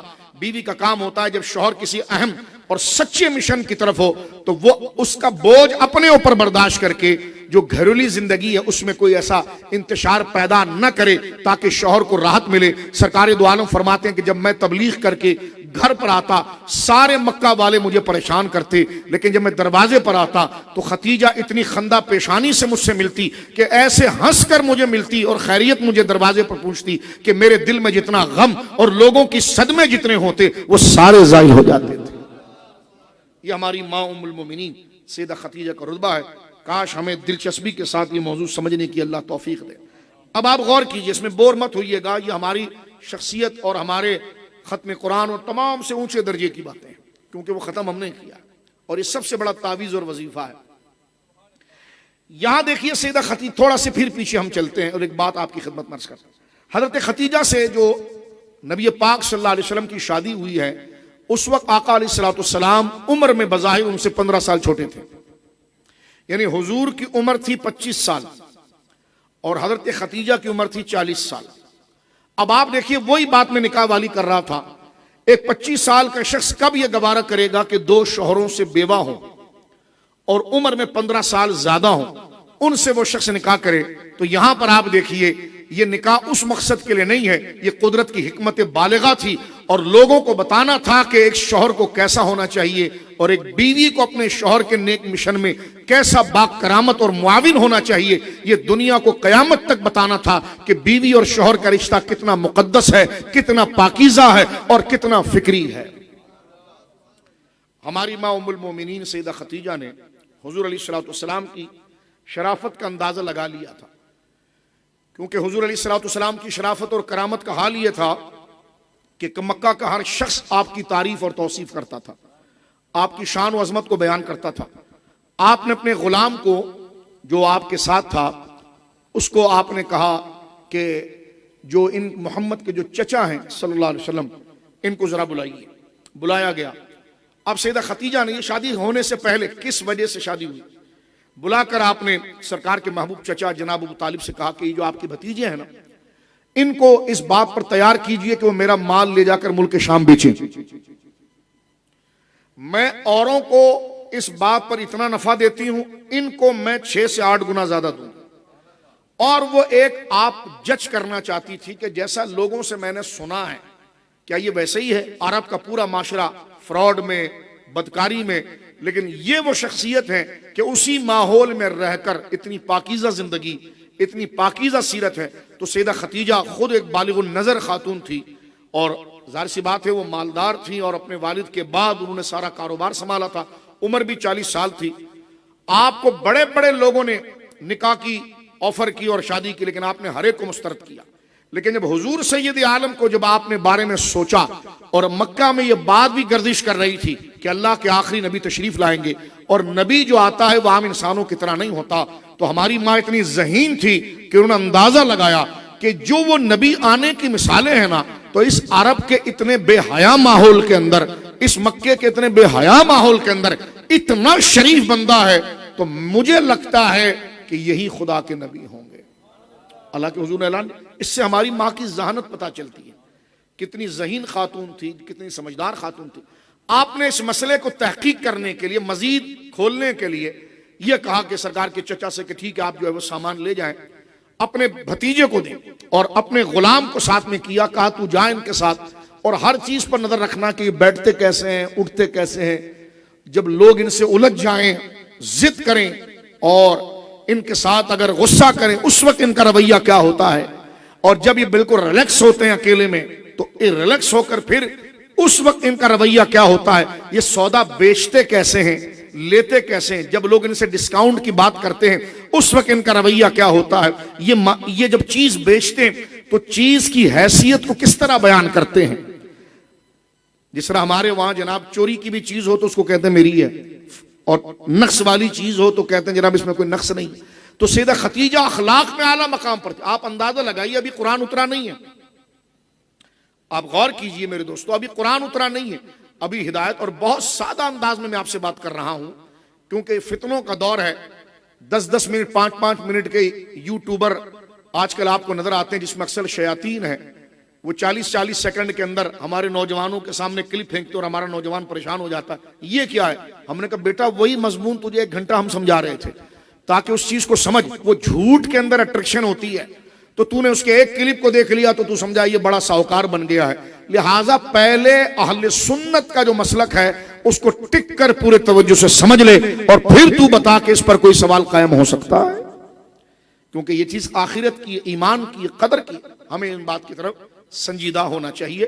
یہ چادروں پر تسبیح پڑھنے سے بڑا موضوع ہے، صلاۃ تسبیح سے بڑا موضوع ہے، تہجد سے بڑا موضوع ہے، اور آیت کریمہ سے بڑا موضوع ہے، یہ راتوں کو جاگنے سے بڑا موضوع ہے، اس لیے کہ عقیدہ اور ایمان کی بات ہے۔ وہ تمام چیزیں اپنی جگہ اچھی ہے، لیکن اگر یہاں سے کوئی چیز لوز رہ گئی تو یہ چیز بالکل کام نہیں دے گی، یہ اس سے آگے درجے کی کام ہے، تاکہ ہمیں پتہ ہونا چاہیے کہ پہلے کیا ہے اور بعد میں کیا ہے، تاکہ اس اعتبار سے ہم اپنی دلچسپی اور اپنے شوق کو تقسیم رکھیں۔ حضرت سیدہ خدیجہ الکبریٰ رضی اللہ تعالی عنہا نے اپنے اس غلام کو جب بھیجا میسرہ کو، تو وہ گئے اور لوٹ کر آئے اور انہوں نے ایک ادا حضور کی بتائی، کہا یہ جھوٹی قسم نہیں کھاتے تھے، یہ کسی سے الجھتے نہیں تھے، کوئی ان سے الجھے تو کسی جاہل کے ساتھ یہ ترکی بترکی جواب نہیں دیتے تھے، یہ کھڑے ہو کر کھانا نہیں کھاتے تھے، یہ بازار میں کسی کو چیخو پکار نہیں کرتے تھے، یہ بازار میں کھانا نہیں کھاتے تھے، انتہائی حیا، یعنی حیا و شرم کا لحاظ۔ اور جب کہا کہ جب میں نے خود دیکھا کہ ایک بندہ جب ان سے سودا خریدنے لگا اور آپ نے کہا کہ یہ چیز ایسی ہے اور اس میں یہ خرابی ہے، لیکن یہ جو چیز ہے اتنی قیمت کی تو ہے، تو خریدار نے کہا کہ آپ پھر لات و عزا کی قسم کھا کر بتاؤ۔ اب حضور کی عمر 25 سال ہے، اعلان نبوت نہیں کیا، قرآن اترا نہیں ہے، رب کا پیغام آیا نہیں ہے۔ اس خریدار نے کہا کہ لات و عزا یہ عرب کے 2 بڑے بت تھے، عرب کا سب سے پہلا جو بت تھا وہ عزا ہی تھا، کہ لات و عزا کی قسم اٹھاؤ کہ جو تم کہہ رہے ہو ٹھیک ہے۔ سرکار نے کہا سودا نہیں لینا ہے تو نہ لو، لیکن میں لات و عزا کی قسم نہیں اٹھاتا ہوں۔ یہ وہ باتیں ہیں جو آنے کے بعد سیدہ خدیجہ الکبریٰ کو جب بتائی گئی تو آپ کا جو ظن تھا وہ یقین کے درجے پر پہنچ گیا، وہ شرافت کے ساتھ۔ اور اس میں ایک بات یہ بھی سیرت نگاروں نے لکھی ہے کہ جب نبی پاک صلی اللہ علیہ وسلم اپنے اس بزنس کے ٹرپ سے لوٹ رہے تھے، قافلہ آ رہا تھا، حضرت خدیجہ کا گھر جو تھا وہ گراؤنڈ +1 تھا، آپ اپنی سہیلیوں کے ساتھ اور دیگر خادماؤں کے ساتھ، کیونکہ آپ ملکۃ العرب تھی، عرب کی رانی تھی، شہزادی تھی، آپ اوپر بیٹھی ہوئی ہیں، تو آپ نے جب حضور کو آتے ہوئے دیکھا نا کہ حضور سید عالم مروہ کی پہاڑی سے اتر رہے ہیں اور سیدہ خدیجہ پاک کا گھر جو ہے یہ بالکل آپ یہ سمجھیے کہ جو موجودہ یہ جو شامیہ کا علاقہ تھا بابو بھائی، شامیہ کا جو علاقہ ہے یہ صفا مروہ کے، یعنی جب آپ باب عمرہ سے اوپر چڑھتے ہیں شامیہ کا علاقہ، اس کے رائٹ پر آپ آ جائیے، آپ جب رائٹ پر آتے ہیں مروہ کی پہاڑی، صفا تو ادھر رہ گیا، مروہ کی پہاڑی ہے اور یہ باب عمرہ ہے۔ باب عمرہ سے جب آپ پہلے چڑھتے تھے، اب تو پہاڑیاں کاٹ دی گئی ہے، یہ شامیہ کا علاقہ تھا، اس سے تھوڑا رائٹ پر آپ آئیں مروہ کی طرف، اس جگہ پر حضرت خدیجہ کا گھر تھا رضی اللہ تعالیٰ عنہ، بالکل مروہ کے ساتھ۔ اور اسی مروہ پر آپ کھڑے ہوں گے تو سرکار کا گھر سامنے ہے، مولودگاہ سامنے نظر آتا ہے، ٹھیک ہے، بالکل یہ آمنے سامنے۔ اب نبی پاک صلی اللہ علیہ وسلم جب یہ مینا کی پہاڑیوں کے قریب سے، یعنی مسجد جن کی طرف سے آپ سمجھیں، جب حضور تشریف لا رہے ہیں تو حضرت خدیجہ باقاعدہ اپنے گھر کے اوپر سے دیکھ رہی تھی کہ سرکار آ رہے ہیں اور سرکار سخت دھوپ ہے اور حضور سید عالم کے سر کے اوپر مستقل ایک بادل چل رہا ہے۔ یہ اللہ نے وہ راز آپ کو دکھایا اور حضور کی برکت سے آپ کی آنکھوں سے پردے ہٹے۔ وہ بادل نہیں تھے، وہ فرشتے تھے جو اس عمر میں، یعنی ہمارا یہ عقیدہ ہے کہ حضور 40 سال میں نبی نہیں بنے، حضور نے 40 سال میں نبی ہونے کا اعلان کیا ہے، حضور علیہ الصلوۃ والسلام تو نبی اس وقت بنا دیے گئے تھے جب حضرت آدم کو پیدا بھی نہیں کیا گیا تھا، ابھی روکا گیا ہے، اظہار نہیں۔ لیکن ہماری ماں، آپ اس سے اندازہ لگائیے کہ ہماری ماں روحانیت میں کتنی پاکیزہ تھی، کیا یہ راز کسی اور کو خدا نے نہیں دکھایا ہے؟ اس سے ہماری ماں کا باطن، اخلاق، حیا کی پاکیزگی کو دیکھ سکتی ہیں۔ جب یہ آپ نے دیکھا کہ حضور تشریف لا رہے ہیں اور سرکار دو عالم کے سر پر جو ہے وہ بادل چل رہا ہے، تو حضرت ختیجہ سے رہا نہیں گیا، فوراً اپنی جو قریبی آپ کی مشیر خادمہ تھی ان سے کہا کہ جاؤ ابو طالب کے پاس اور ان سے کہو کہ میں محمد سے نکاح کرنا چاہتی ہوں۔ یہ پیغام انہوں نے بھیجا، سیدہ ختیجہ نے پیغام بھیجا۔ 40 سال کی آپ کی عمر شریف ہے۔ اب جب پیغام آیا ہے اور حضور سید عالم صلی اللہ علیہ وسلم نے اس کو قبول کیا، اور یہ قبول کرنے کا مقصد کیا تھا یہ آگے میں آپ کو بتا دوں گا کہ حضور نے کس وجہ سے یہ پیغام کو قبول کیا، آپ نے کیوں تحقیق نہیں کی، یہ آگے بات ابھی آ جاتی ہے تھوڑی دیر کے اندر اور بات کو ہم سمیٹتے ہیں۔ سرکار دو عالم صلی اللہ علیہ وسلم نے پیغام قبول کیا، نکاح ہو گیا۔ حضور کی عمر 25 سال ہے، سیدہ ختیجہ کی عمر ہے 40 سال۔ یہ عمر شریف کا ڈفرنس بھی ہے۔ سیدہ ختیجہ نے حضور سید عالم صلی اللہ علیہ وسلم کے نکاح اور عقد پاک میں آنے کے بعد حضور کی خدمت کی کوئی کسر نہیں چھوڑی، یہاں تک کہ حضور علیہ الصلوۃ والسلام کی عمر شریف ابھی 40 سال ہونے کے قریب تھی تو سرکار دو عالم صلی اللہ علیہ وسلم کو خلوت میں رہنا پسند آیا، اور حضور جیسا ام المومنین ہماری ماں سیدہ عائشہ کہتی ہیں بخاری شریف کی حدیث کہ وہی تو 40 سال کی عمر میں شروع ہوئی ہے، لیکن وہی سے پہلے 6 مہینے حضور پر خواب کا سلسلہ شروع ہوا۔ اب یہ سمجھنے کے لیے بات ہے، اس کو سمجھانے کے تھوڑا ٹائم لگے گا کہ یہ خواب پہلے کیوں آئے، لیکن میں آگے بڑھ جانا چاہتا ہوں۔ یہ بشارات خواب کے ذریعے وہ عجائبات دکھائے گئے تاکہ دل اس کو برداشت کرنے پر آ جائے کہ ایک دم جب وہ پیغام سامنے آئے گا تو اللہ رب العالمین اس راز کو اللہ رب العالمین خواب میں بتا دیتا، اور ہماری ماں سیدہ عائشہ کہتی ہیں حضور رات کو جو خواب دیکھتے دن میں اسی طرح ہوتا تھا۔ یعنی ہماری ماں حضرت عائشہ کہتی ہیں کہ حضور کے ہر خواب کی تعبیر جو ہے وہ دن کے اجالے کی طرح بالکل واضح ہو جاتی۔ ایک آدھ مہینہ گزرا اور وہی آنے کے 6 مہینہ پہلے حضور نے باہر آنا جانا تجارت سب چھوڑ دی۔ اب سارا ٹائم حضور کا غار حرا میں گزرتا تھا، یعنی حضور شہر سے ہی چلے جاتے تھے۔ اتنی تنہائی حضور کو پسند آ گئی کہ سرکار نے لوگوں سے ملنا جلنا یہ سب کٹ گیا، اور 6 مہینے کا عرصہ یہ تھا کہ جس میں حضور علیہ الصلوۃ والسلام نے زیادہ عرصہ جو ہے وہ غار حرا کے اندر گزارا۔ غار حرا وہ مقدس غار ہے کہ اس میں اگر آپ چلے جائیں تو آپ جا کر بیٹھیں گے تو ڈائریکٹ آپ کو خانہ کعبہ نظر آئے گا۔ یعنی وہاں 2 مزے، ایک تو دوری بھی ہے اور دوسرا مزہ یہ ہے کہ آپ خانہ کعبہ سے دور نہیں ہیں، بالکل آپ سر اٹھاتے ہیں تو سامنے کعبے کی عمارت نظر آتی ہے۔ اور یہ غار حضور کے دادا حضرت عبد المطلب رضی اللہ عنہ نے دریافت کیا تھا۔ جس وقت مشرکین مکہ نے کعبے کے اندر بت رکھ دیے تھے تو آپ کعبے کی محبت میں تو جاتے نہیں کہ وہاں بت پڑے تھے، تو آپ نے اس غار کو تلاش کیا تھا اور آپ ادھر بیٹھ کر خدا کی عبادت کرتے تھے تاکہ بتوں سے دور رہیں لیکن کعبہ نظر آئے تو دل سے کعبہ بھی قریب رہے۔ تو یہ غار، اس سے آپ کو پتا ہونا چاہیے کہ سرکار کے دادا کی طرف معاذ اللہ شرک کی نسبت نہیں ہو سکتی، اس لیے کہ اس وقت تو مشرکین کعبے میں عبادت کر رہے تھے لیکن آپ غار میں اس لیے گئے تھے کہ آپ کا تعلق بتوں سے نہیں تھا، بتوں سے نہیں تھا۔ یہ بھی ایک بات جو ہے وہ ذہن میں رکھیے۔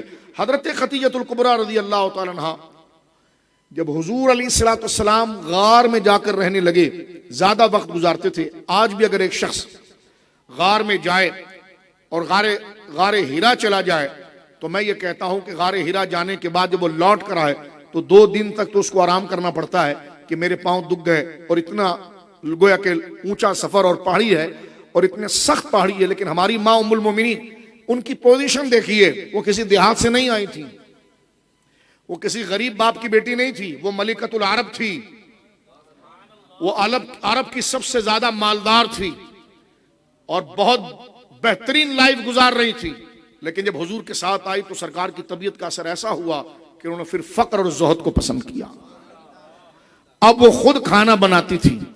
آج کل یہ فیشن چل پڑا ہے نا، وہ ہماری بہنوں اور ہمارے ماؤں کو اور بیٹیوں کو گمراہ کرنے کے لیے بعض NGOs کی پروردہ، جن کو بیٹی اور ماں کہنا بھی بیٹی اور ماں کی توہین ہے، جو نکل کر آئیں کہ میں کھانا کیوں گرم کروں اور میں کیوں جناب جو ہے کہ وہ بناؤں۔ یہ غلیظ کلچر، میں یہ کہتا ہوں تم عورت مارچ کرتی ہو، تمہارے پاس عورت کو کیسے حقوق ہونا چاہیے, عورت کا ماڈل کیا ہے تمہارے پاس.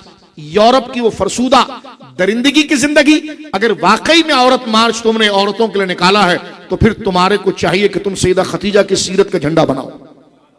مطالبہ کرو کہ عورتوں کے لیے جو بیلنس اور عزت والی زندگی وہ سیدہ خدیجہ کی تھی, وہ سیدہ عائشہ کی تھی, وہ سیدہ زہرا پاک کی تھی. بولیے سبحان اللہ. یعنی ہم یہ پوچھنا چاہتے ہیں کہ آپ عورت مارچ کر رہی ہیں, ہاں ٹھیک ہے, اگر کہیں پر حقوق کی پامالی ہو رہی ہے تو کوئی عالم, کوئی مسلمان اس کی اجازت نہیں دے گا کہ کسی خاتون کے چہرے پر تیزاب پھینکا جائے, یا اس کی شادی زبردستی کر دی جائے, یا اس بہن کے وراثت کو اس کا بھائی ظلمن ہضم کر جائے. اس کو تو کوئی جائز نہیں کہتا. اور اگر کوئی ایسا کرے تو ہم باقاعدہ علم دین سے تعلق رکھنے والے کہتے ہیں کہ ایسے شخص کے نہ سلام ہوگی نہ دعا ہوگی, اس کا سوشل بائیکاٹ ہوگا جو اپنی بہنوں کی وراثت کھا جائے اور یہ کہے کہ تجھے ابا نے شادی کرا کر دے دی تھی نا, تو وہ جو شادی ہو گئی تھی وہ تیری وراثت ہو گئی, اور یہ جو تیری شادی بھی تو کرائی, یہ گھر لے کر تو بیٹھا ہوا ہے. اگر یہ باپ کا گھر ہے تو اس میں باقاعدہ باپ کی جو بھی چیز ہوگی ماں کی, اس میں بیٹی کا حق ہوگا. اگر وہ شخص بھائی بہن کی وراثت کو کھائے, یہ سن لیجیے آپ, اس سے سلام کلام جائز نہیں ہے. یہ سوشل بائیکاٹ اس سے کرنا لازم ہے تاکہ ایک غیر اخلاقی چیز سامنے آئے. جو عورت پر ظلم کرے, یا اس کے دیکھیں تو اس میں تو کوئی اختلاف ہی نہیں ہے. آپ جو عورت مارچ کی بات کر کے یہ کہہ رہی ہیں کہ عورتوں پر ظلم ہو رہا ہے, اس کے تو ہم خلاف ہی نہیں, ہم آپ کے ساتھ کھڑے ہیں. لیکن ہم یہ کہنا چاہتے ہیں کہ عورتوں کے لیے آپ کے نزدیک کون سی شخصیت ایک پوزیشن رکھتی ہے جو چاہیے. تو آپ این جی اوز اور یہود اور یورپ کے پیسوں پر لے کر آپ کو عورتوں سے حقوق نہیں, آپ کو غصہ اسلام پر نکالنا ہے. اگر واقعی میں آپ عورتوں کے حقوق کی بات کر رہی ہیں تو آج فلسطین کے اندر جن عورتوں کو مارا جا رہا ہے, ان بیٹیوں کو مارا جا رہا ہے, کیا ویڈیوز کس سے چھپی ہوئی ہے؟ 70,000 سے زیادہ افغانستان کے اندر خواتین بیوہ بنی ہیں, ان کے مردوں کو مار دیا گیا. کتنی عورتیں ہیں جو اسلام آباد کی سڑک پر نکل کر آئیں اور انہوں نے افغانستان کی ان مظلوم عورتوں کے لیے بات کی ہو, فلسطین کے مظلوم. تو پتا چلا یہ مقصد نہیں ہے. اور جو ہمارے ادارے کچھ بولتے نہیں, اس کی وجہ یہ ہے کہ یہ کہیں سے ڈور ہل رہی ہے, کہیں سے ڈور ہل رہی ہے. یہ جو آپ کو ایڈ آتی ہے نا کہ تعلیم کے نام پر 2 کروڑ ورلڈ بینک نے دیا ہے, اور سندھ کو پیرس بنائیے تو اس کے لیے جناب سندھ گورنمنٹ کو پیسے مل رہے ہیں, فلاں کو مل رہے ہیں. تو یہ ہمارے چچا کے بیٹے جو ہمیں پیسے دے رہے ہیں, یہ ایڈ کے ضمن میں اس کلچر کو لا رہے ہیں تاکہ امت سے جو اسلام سے وابستگی ہے, شریعت سے وابستگی ہے, اللہ کے نظام سے وابستگی ہے, اس میں تشکیک پیدا کی جائے. اس کے علاوہ کچھ نہیں. ورنہ مجھے بتائیے, ایک پلے کارڈ کے اوپر سیدہ عائشہ کا نام لکھا ہے. عورتوں کے لیے تو نمائندہ معتبر ذات ہی سیدہ خدیجہ ہے. آج ماں یہ چاہتی ہے کہ میں اپنی بیٹی کو اس راستے پر چلاؤں گی جس راستے پر سیدہ زہرا تھی. ایک شریف ماں یہی چاہتی ہے کہ آج میں اپنی بیٹی کو ایسے ہی بااخلاق, ایسے علم والی بناؤں گی جیسا سیدہ خدیجہ تھی. تو یہ بات درمیان میں آپ سنتے ہوئے, جو درمیان میں نے آپ کے سامنے بات کی ہے, کیونکہ ام المومنین کا یہ یوم ہے اس لیے ہم بات کر رہے ہیں. تو سیدہ خدیجہ الکبریٰ 15 سال حضور سید عالم کے ساتھ رہی ہیں. کب تک؟ جب تک اعلان نہیں ہوا. اس کے بعد بھی آپ نے دور 10 سال مزید گزارا ہے, لیکن میں اس پیریڈ کا بات کر رہا ہوں جب حضور کی عمر 40 سال ہوئی. 25 سال میں نکاح ہوا ہے, توجہ سے سنیے, اور 40 سال کی عمر میں حضور علیہ الصلوۃ والسلام پر پہلی وحی آ رہی ہے. اور اس وقت ہماری ماں سیدہ خدیجہ کی عمر 55 سال ہے. 55 سال کی خاتون, اللہ اکبر, اور عام دیہات سے کوئی غریب باپ کے گھر سے نہیں آئی. ملکۃ العرب ہیں, عرب کی سب سے بڑی تاجرہ ہیں, لیکن شوہر کے کپڑے اپنے ہاتھ سے دھوتی ہیں. یہ عورت کھانا خود بناتی ہیں, اور بناتی نہیں. میرے بزرگوں, بچوں سنو, حقیقت ہمیں ظاہر سی بات ہو, سچ کو سمجھنے کے لیے ہمیں کوئی ماڈل چاہیے ہوتا ہے. تو عورتوں میں کہتا ہوں, مجھے بتاؤ سیدہ خدیجہ میں کیا کمی تھی؟ علم ان کے پاس تھا, مال ان کے پاس تھا, بہت بڑی تاجرہ بزنس مین تھی. آپ نے کیا پڑھا؟ 2 ڈگریاں لے کر آپ سمجھ رہی ہیں کہ جناب ہم کہیں کہ ہمارا جسم ہے اس کے ساتھ ہم کریں جو کرنا چاہیے. آپ کہاں جا رہی ہیں میری بہن؟ کون آپ کو گمراہ کر رہا ہے؟ اگر واقعی میں آپ شرافت اور عورت اپنے حقوق کو چاہتی ہے تو اس کے لیے ماڈل اور رہنما اگر مقتدا کوئی ہے تو ماں سیدہ خدیجہ ہے, جنہوں نے اس عرب میں بزنس بھی کر کے دکھایا, شادی میں حقوق بھی بتائے. تو لہٰذا آپ کو پتا ہونا چاہیے. 10 بچوں کو خود پالا, جس میں مولا علی، کیونکہ مولا علی جو ہے نا وہ حضور کی سب سے بڑی بیٹی سے بھی عمر میں چھوٹے ہیں، کیونکہ سرکار کی جو بڑی بیٹی ہے نا زینب، وہ بھی عمر میں مولا علی سے بڑی ہے. تو گویا کہ حضرت زینب جب پیدا ہوئی سرکار کی بڑی بیٹی، اس وقت مولا علی پیدا ہوئے، اور جس طرح گود میں سیدہ زینب کو سیدہ خدیجہ پاک نے سنبھالا ہے نا، اس طرح مولا علی کو بھی گود میں سنبھالا ہے. اللہ اکبر.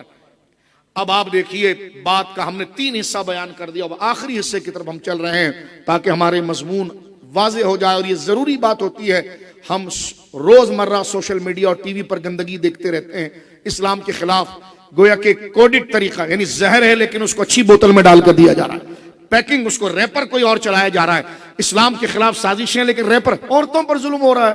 تو بھائی وہ کس نے تیزاب پھینکا؟ مدرسے والے نے پھینکا، کسی عالم نے پھینکا ہے، کسی مذہبی شخص نے پھینکا ہے، تمہارے وڈیروں نے پھینکا ہے. اور یہ رپورٹ ہے، ہم کوئی گالی نہیں دے رہے، یہ رپورٹس موجود ہے، یوٹیوب پر بلاگروں نے کہا ہے. تم ووٹ نہیں دیتے ہو، تمہارے گھروں میں سانپ پھینکتے ہیں. اب کرتے تمہارے خود سیکولر لوگ یہ کام ہے، اور اسلام آباد میں تم احتجاج مذہب کے خلاف کرتے ہو. جنہوں نے تیزاب پھینکا اس کا مذہب سے کون سا تعلق تھا؟ جتنے وڈیروں سے تم ووٹ لیتے ہو، کیا حکومت سندھ میں کی بات بتانے کی ہے، پنجاب میں بات بتانے کی؟ اور کوئی الزام نہیں ہے، ہم صرف آپ کے اس بد چلنی کے سبق کو یاد دلا رہے ہیں جس کو یوٹیوب بھرا پڑا ہے کہ کس طریقے سے ووٹ لیا جاتا ہے، کام لیا جاتا ہے. آپ کہیں شاہ صاحب کیا بات کر رہے ہیں؟ میں نے کہا ہوش میرے بھائی تو کر. وہ لوگ جو خود انسانیت کے دشمن ہیں، ٹھیکیدار بن کر آ کر حضور کی زندگی اور سیرت کے خلاف قادیانیوں کے ساتھ روڈ پر کھڑے ہوتے ہیں، تیری نماز اور داڑھی اور اسلام اور ختم قرآن کس کام کا کہ جب تو دفاع کے لیے ایک زبان بھی نہ کھول سکے؟ ہم تو یہ بات کرنا چاہ رہے ہیں. تجھے ان کے حقوق یاد ہے کہ ہماری نالی صحیح کر دی، یہ کر دی، وہ کر دی، تو تو نے ختم قرآن کیوں کیا؟ انہی کے ساتھ چلے جاتا، انہی کے ساتھ. تو کہنے کا مقصد یہ ہے جو کام اچھے کریں گے آپ سیاسی طور پر، ہم اس کی پذیرائی کریں گے، لیکن اچھے کام کرنے کا مطلب یہ نہیں ہوگا کہ آپ اسلام کے آگے کھڑے ہو کر قرآن کے حکم کو بدلی کریں. یہ اجازت آپ کو نہیں دی جا سکتی. اگر کوئی گلی کوچے کو قائم کرے اور وہ چاہے کہ آپ کے گھر میں آ جائے تو آنے دیں گے آپ؟ کہ لگا نہیں میں نے آپ کی گلی بنائی ہے. اس نے کہا بھائی جو خیر کا کام کیا اچھا کیا، لیکن اس کا یہ اجازت ملے گی آپ میرے گھر کے اندر آ جائیں گے. تو جب آپ اپنے گھر میں آنے کی اجازت نہیں دیتے، اچھا کام کیا، لیکن آپ کو یہ اجازت کیسے مل جائے گی کہ جناب آپ ایسا قانون یا ایسا معاشرہ لے کر آئیں جو حضور کی زندگی اور سیرت اور مسلمانوں کی اکثریت کے خلاف ہو؟ ہم کسی پر ڈانٹ نہیں رہے، ہم تو خود رونا رو رہے ہیں کہ بھائی آپ پوری طاقت کے ساتھ ہمارا بیڑا غرق کر رہے ہو، ہمیں اتنی بھی اجازت نہیں دیتے کہ ہم دلائل اخلاق کے ساتھ احتجاج کر سکیں. تو اس بات کو غور کیجیے. اسکولوں میں آپ کی بیٹیاں جاتی ہیں، غور کیجیے. کالجوں میں آپ کی بیٹیاں جاتی ہیں، غور کیجیے. یونیورسٹیوں میں آپ کی بیٹیاں جاتی ہیں، غور کیجیے. ماں کی ذمہ داریاں پہلے سے زیادہ ہے، باپ کی ذمہ داریاں پہلے سے زیادہ ہیں. وہاں پڑھانے والا استاذ کا اپنا کیا مزاج ہے؟ ایک تو کلچر اور ماحول اپنی جگہ پر ہے. چلیں ہم اگر پڑھنے سے منع بھی نہ کریں، لیکن ماں کو یہ فکر تو ہونی چاہیے کہ بیٹی کن سہیلیوں کے ساتھ ہے اور اس کا ذہن مذہب اور دین کے حوالے سے کیسا ہے. یہ ذمہ داریاں ہیں ماں باپ کی، یہ ان پر لازم ہے. ہم بہت بڑے فتنوں کے دور میں گزر رہے ہیں. یہ سمجھ لیجئے کہ ہمارے سامنے سب سے لذیذ گوشت جو ہرن کا ہوتا ہے اس کا کباب بنا ہوا ہے، لیکن اس پر چونٹیاں چڑھی ہوئی ہیں. ہم اچھے سیولائز دور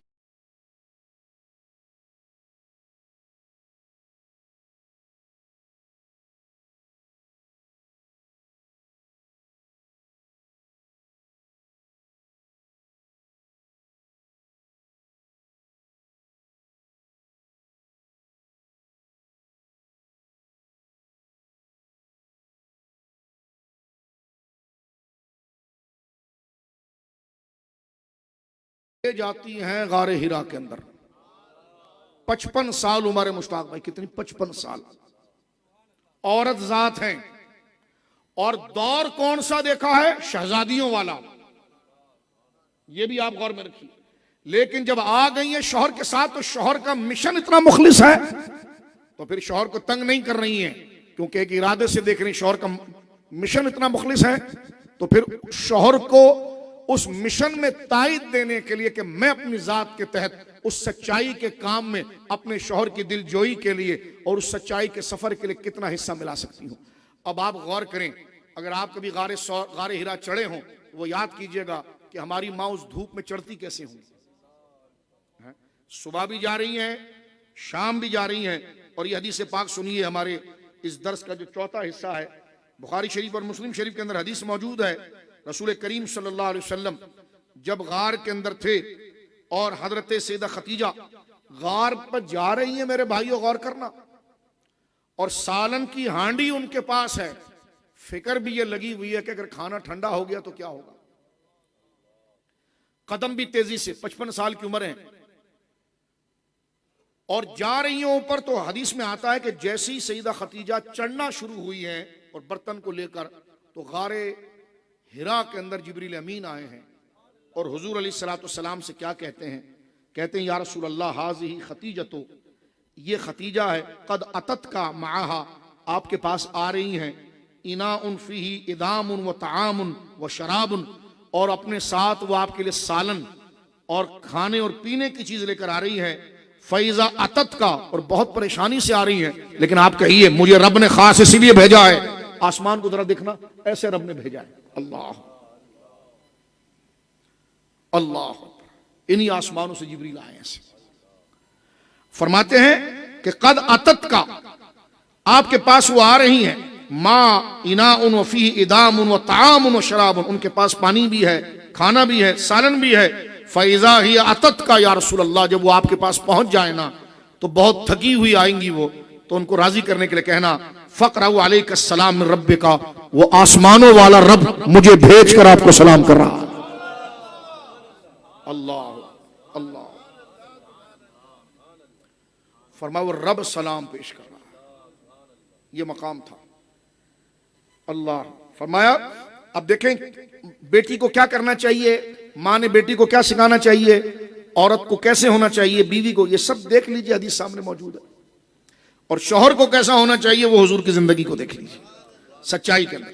فرمایا کہ فَإِذَا هِيَ أَتَتْكَ فَقْرَأُ عَلَيْهَا السَّلَامُ مِن رَبِّكَ عَزَّ وَجَلَّ وَمِنِّي، یا رسول اللہ وہ آ رہی ہیں، جیسی وہ آ جائیں گی نا تو ان کو اللہ کا سلام دیجئے گا اور میرا سلام دیجئے گا کہ مجھے اللہ نے وہ عرش سے بھیجا ہے کہ جاؤ جبرائیل اور جا کر کہو میرے محبوب سے جو خدیجہ آ رہی ہیں آپ کی زوجہ، ان کی پارسائی اور صداقت، لوگوں کو تو جنت میں جانے کے بعد خدا سلام کرے گا جنتیوں کو، یہ وہ ہے جن کو زندگی میں جبریل کو بھیج کر سلام کر رہا ہے، سلام قولا من رب الرحیم، سلام قولا من رب الرحیم، سلام قولا من رب الرحیم، سلامتی ہے اس رب کریم کے اس قول کے ساتھ، اور فرمایا میرا سلام کہیے گا، اور ان سے کہیے گا کہ جب وہ اوپر آ رہی ہیں تو تھک بھی گئی ہیں اور پریشانیاں بھی اتنی ہیں، معاملات بھی اتنے ہیں، تو فرمایا ان سے کہیے کہ وَبَشِّرْهَا بِبَيْتٍ فِي الْجَنَّةِ مِنْ قَصَبٍ وَلَا صَخَبٍ فِيهِ وَلَا نَصَبٍ، کہ اللہ نے ابھی سے ان کے لیے جنت میں گھر بنایا ہے جو بالکل سائلنٹ ہوگا، کوئی شور اس میں نہیں ہوگا۔ یہ جو سپیاں ہوتی نا پرل جس میں موتی ہوتا ہے، حضور فرماتے ہیں اللہ نے ان موتیوں کا جو سپی ہوتی ہے اس کی کور جو ہوتا اس سے اللہ نے ان کا محل بنوایا ہے، اور وہ ایسا محل ہے جس میں نہ درد ہے، نہ تکلیف ہے، نہ دکھن ہے، نہ پریشانی ہے۔ فرمایا اللہ رب العالمین جل وعلا نے ان کو وہ گھر تیار کر کے عطا فرمایا ہے، یہ جناب رسول کریم صلی اللہ علیہ وسلم کے حوالے سے بیان فرمایا۔ اب دیکھیے یہاں پر جو شادی ہوئی ہے اس پر میں ایک تبصرہ پڑھ دوں۔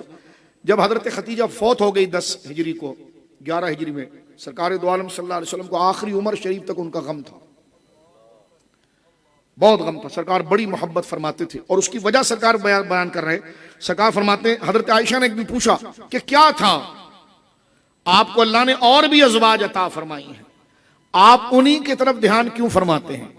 تو سرکار کریم نے فرمایا لا واللہ ما، کیا آپ کو، میری ماں نے یہ بھی کہا حضرت عائشہ نے کہ اللہ نے ان کا نعم البدل نہیں دے دیا آپ کو؟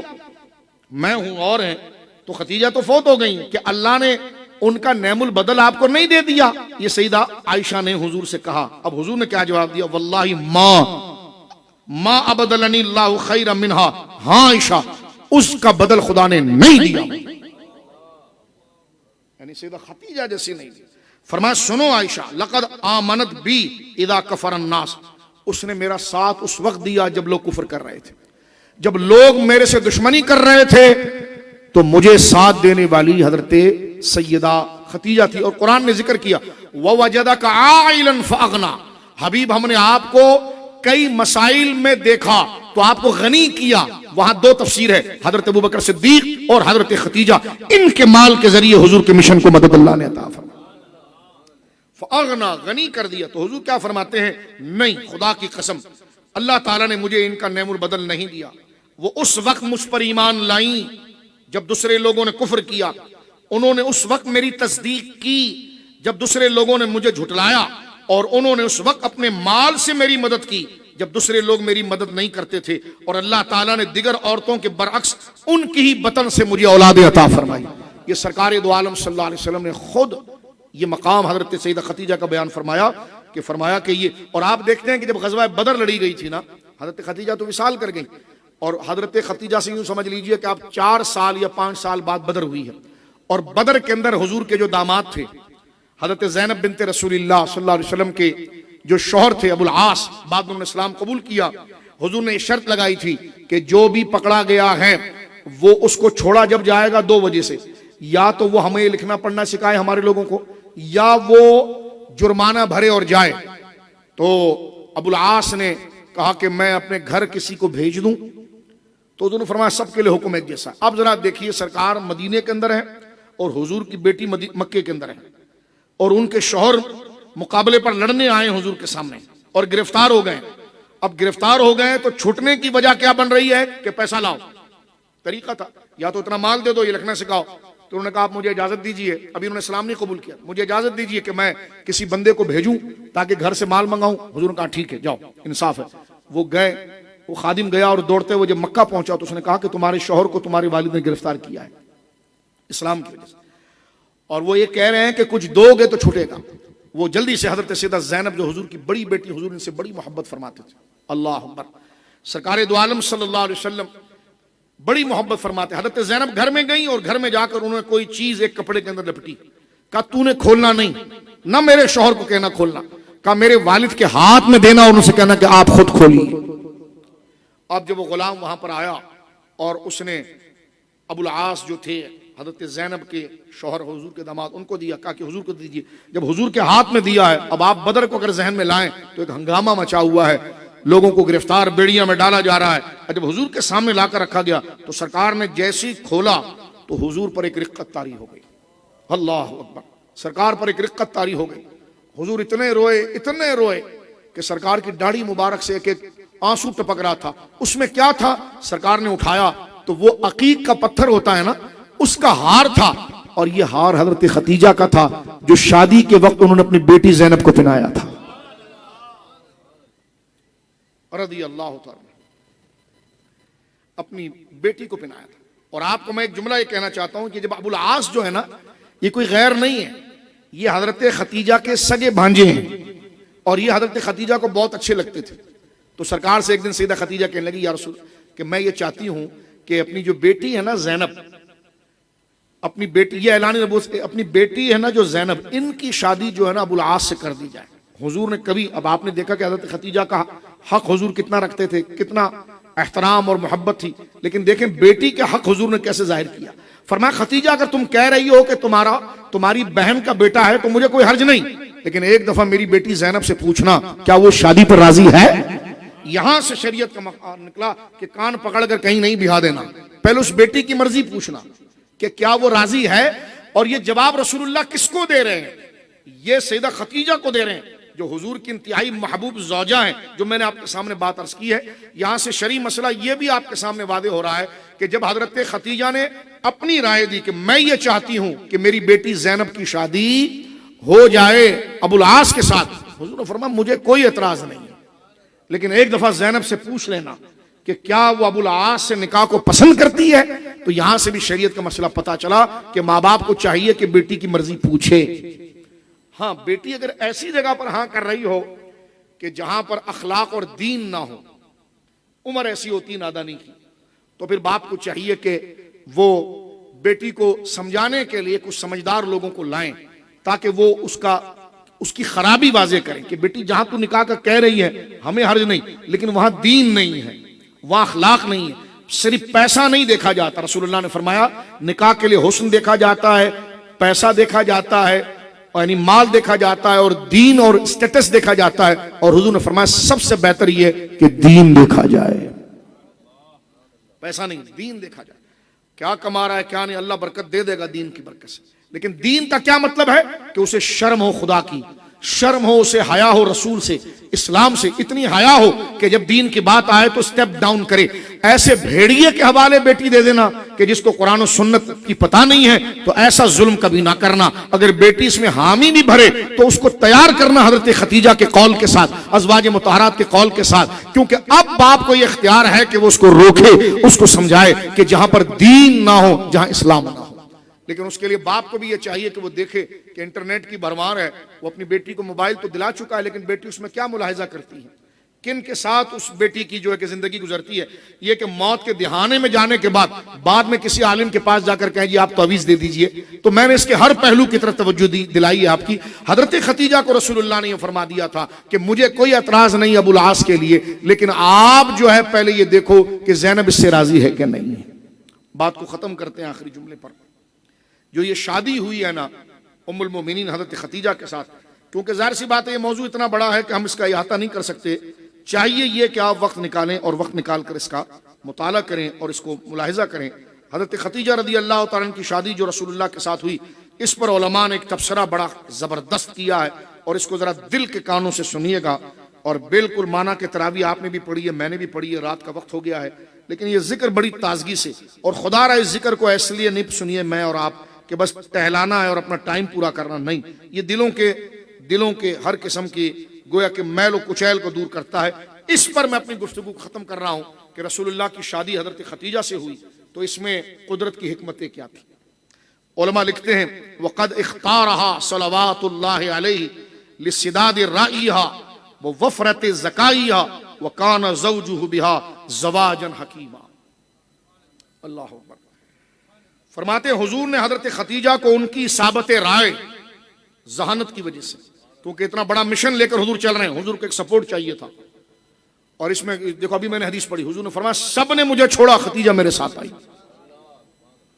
بندہ باہر جتنا بھی الجھ جائے، لیکن گھر کے اندر اگر اس کی بیوی خندہ پیشانی کے ساتھ بات کرے اور ان معاملات کو نہ الجھائے، آنے کے ساتھ ہی شوہر کے سر پر بم نہ پھاڑے کہ فلانے نے یہ کر دیا، فلانے نے یہ کر دیا۔ اتنی عقل عورت کو ہونی چاہیے کہ شوہر کا مشن کیا ہے کہ جب وہ آیا ہے تو اس کو پانی پیش کریں، جو بات بتانے کی وہ بتائیں، جو غیر ضروری باتیں وہ نہ بتائیں، یہ اصابت رائے ہے۔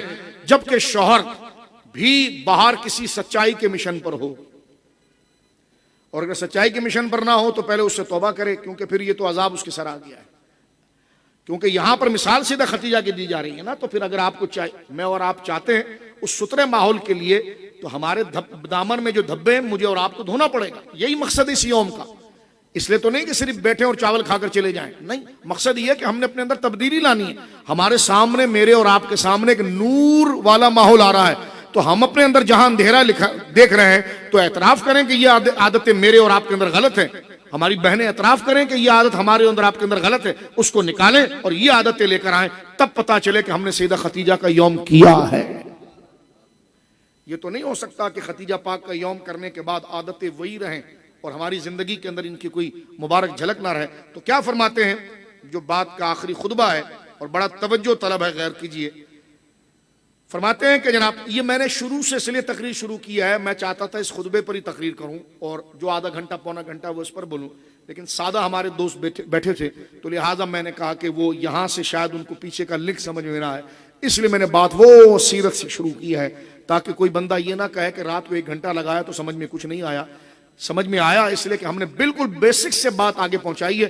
اب اس سطح کو نیچے نہیں اتارتے رہنا، ان باتوں کو میں اور آپ یاد رکھیں اور آئندہ زندگی میں آگے مطالعہ کریں، تاکہ اس کا بینیفٹ آگے کیا ہے وہ ہم دیکھیں۔ یہ نہ ہو کہ پھر دوبارہ یہ بات ہمیں ریپیٹ کرنی پڑے، نہیں، یہ باتیں ہمارے ذہن میں آ چکی ہیں، اس کو بالکل ہم جمع کر رکھیں۔ اس کے بعد کی جو منزل ہے نا، وہ علماء سے ہم سنیں، نیک لوگوں سے ہم سنیں اور سمجھیں، آگے کی طرف ہم جائیں۔ تو توجہ کیجیے، کیا کہا گیا؟ فرمایا کہ نبی پاک صلی اللہ علیہ وسلم نے حضرت خدیجہ سے ان کی اصابت رائے، یعنی ان کی فکر بڑی درست تھی، میچیور خاتون تھی، اور ذہانت و فطانت کی وجہ سے حضرت خدیجہ کو حضور نے منتخب کیا تھا، کیونکہ حضرت خدیجہ نے تو پیغام بھیج دیا تھا اور حضور نے انکار نہیں کیا. انکار نہ کرنے کی وجہ کیا تھی کہ حضور سید عالم اللہ کے نبی اور ان کو پتا تھا کہ آگے میرے ساتھ یہ معاملہ ہوگا اور مجھے ایک ایسی شریک حیات چاہیے جو میرا اس میں ساتھ دے, اور یہی بات حضرت خدیجہ کے اندر تھی, اس لیے جناب رسول اللہ صلی اللہ علیہ وسلم نے ان کا ساتھ دیا. حضور اور کیا کہتے ہیں, فرماتے ہیں کہ حضور کی ان سے شادی ایک حکیمانہ شادی تھی, یعنی حکمت اور ایک پیغام سے بھری ہوئی تھی. اور یہ جملہ تو ہے کہ جس پر بندے کی جان میں ساور ہو جائے. کیا علماء نے لکھا, فرما کان زواج العقل للعقل. ہائے ہائے, یہ شادی نہیں تھی, ایک سمجھ کا دوسرے سمجھ کے قریب آنا تھا. فرمایا یہ ایک عقل کا ایک دوسرے عقل سے جڑنا تھا, ایک سمجھ کا دوسرے سمجھ کے قریب آنا تھا. جس معیار پر حضور کی سمجھ ہے وہاں پر سیدہ خدیجہ ہے. فرمایا یہ دو سمجھ اور دانائی کے قریب آنا تھا.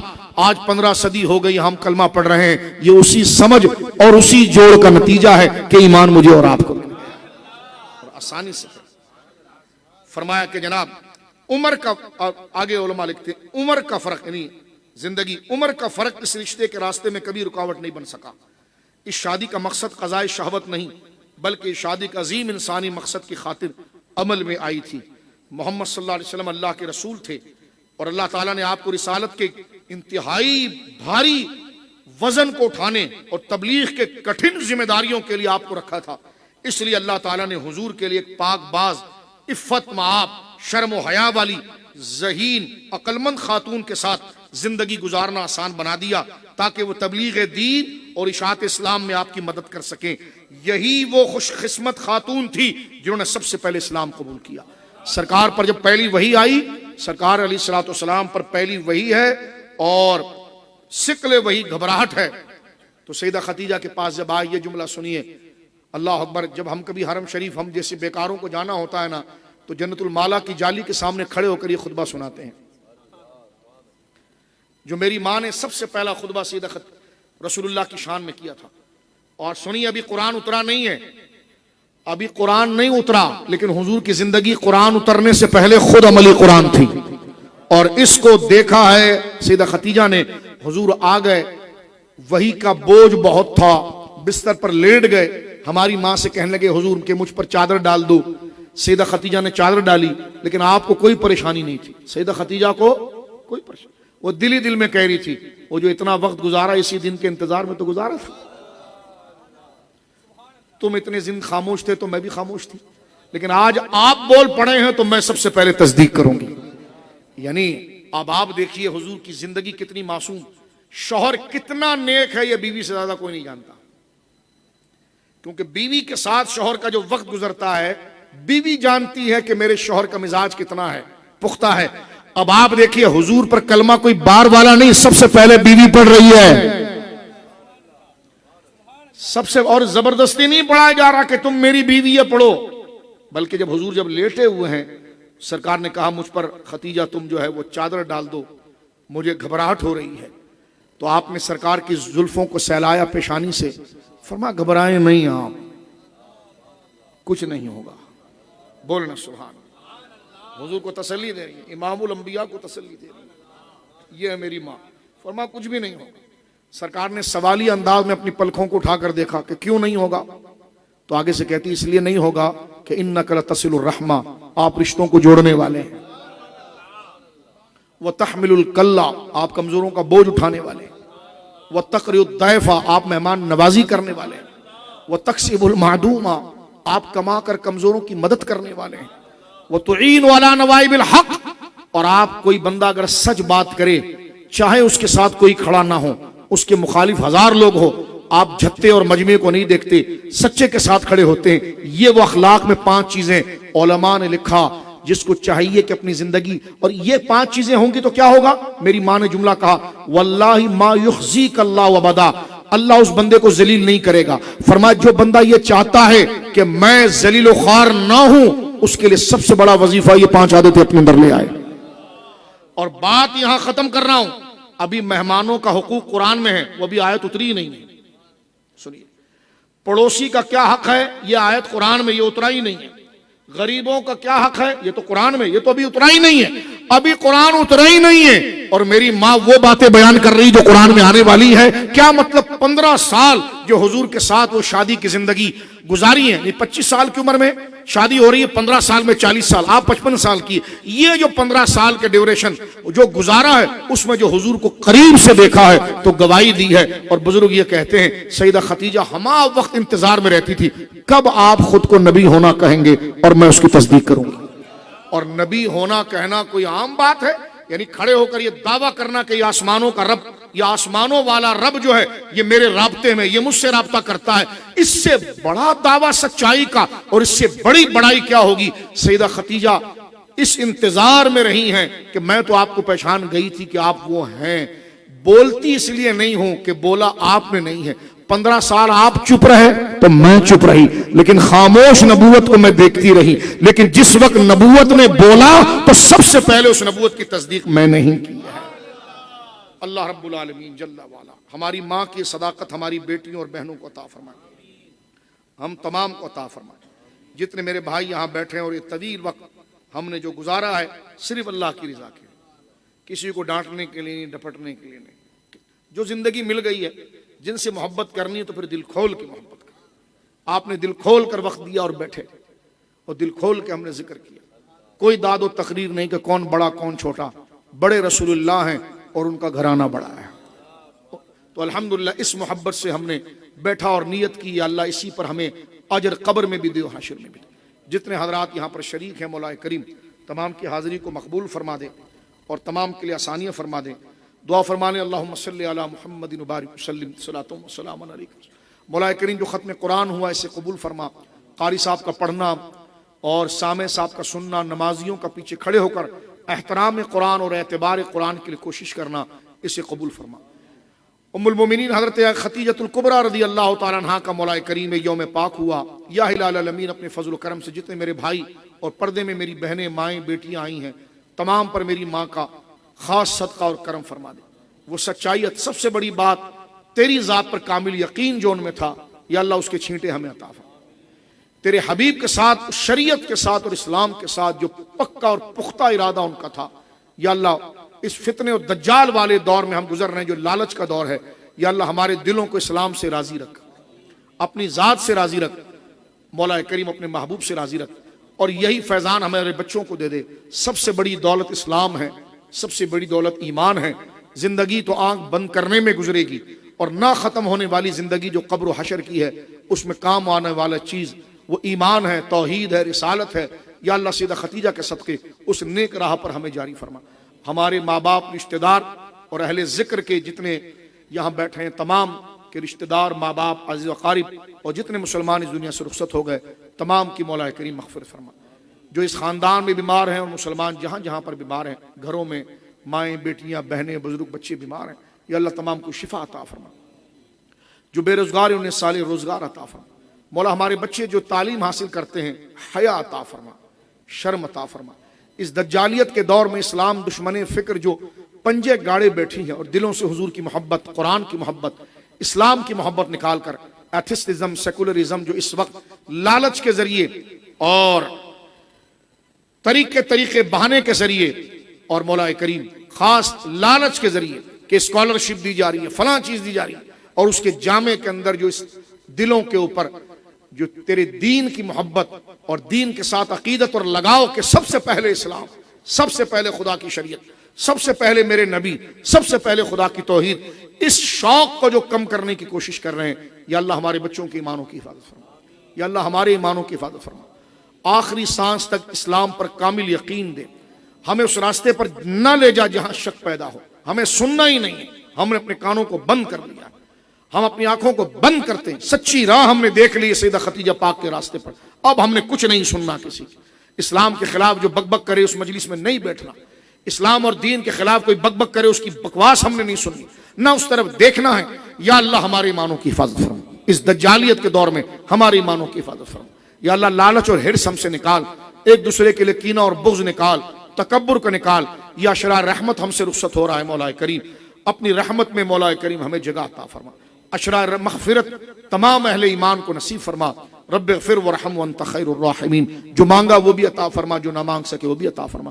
جو بھائی بہن یہاں موجود ہیں، جو لائیو ہمیں سن رہے ہیں، جتنے مسلمان ہیں تمام کے لیے آسانی، بالخصوص فلسطین کے لیے آسانی فرما، فلسطین کے لیے آسانی فرما، پاکستان کو سلامتی عطا فرما، جو نظام مصطفیٰ کے لیے حاصل کیا گیا ہے مولا کریم اس کی طرف جد و جہد کرنے والوں کی مدد فرما، جو رکاوٹ ڈالتے ہیں انہیں نیست و نابود فرما، آسانیاں فرما مولا کریم اپنے فضل سے ہماری مغفرت فرما۔ ربنا تقبل منا انک انت السمیع العلیم وتب علینا یا مولانا انک انت التواب الرحیم۔ ان اللہ ملائکتہ یصلون علی النبی یا ایھا الذین آمنوا صلوا علیہ وسلموا تسلیما۔ اللہم صل علی محمد وبارک وسلم صلاۃ وسلاما علیک یا رسول اللہ۔ سبحان ربک رب العزۃ عما یصفون وسلام علی المرسلین والحمد للہ رب العالمین۔ توبہ کی نیت کر کے سیدہ خدیجہ پاک کا آپ نے ذکر سن لیا ہے۔ ایک مبارک نور والا پاؤں کا نقش زمین پر نظر آتا ہے، ان کے قدم مبارک، ان کے نالین کا نقش نظر آتا ہے، جو حیا کا تقاضا ہے کہ ان کے نالین کا تصور کیا جائے اور ان کے نالین کے نقش کا تصور کیا جائے، اور ایمانوں پر توجہ کرتے ہوئے کلمہ طیبہ پڑھے، لا الہ الا اللہ، لا الہ الا اللہ، لا الہ الا اللہ محمد رسول۔ ایک شعر سلام کا پڑھا جائے گا۔ جانے رحمت پہ لاکھوں سلام، شمع بز میں ہدایت پہ لاکھوں سلام، اہل اسلام کی مادراں میں شفیق بانوانے طہارت پہ لاکھوں سلام، سیما پہلی ماں کا حفظ امن و امان، حق گزارے رفاقت پہ لاکھوں سلام، عرش سے جس پہ تسلیم نازل ہوئی اس سرائے سلامت پہ لاکھوں سلام، غوث اعظم امام و تو قاونوں کا جلوائے شان قدرت پہ لاکھوں سلام، مصطفیٰ جان رحمت پہ لاکھوں سلام، شمع بز میں ہدایت پہ لاکھوں۔ ربنا تقبل منا انک انت السمیع العلیم وتب علینا یا مولانا انک انت التواب الرحیم۔ وصلی اللہ علی خیر خلقہ محمد وعلی آلہ وصحبہ اجمعین برحمتک۔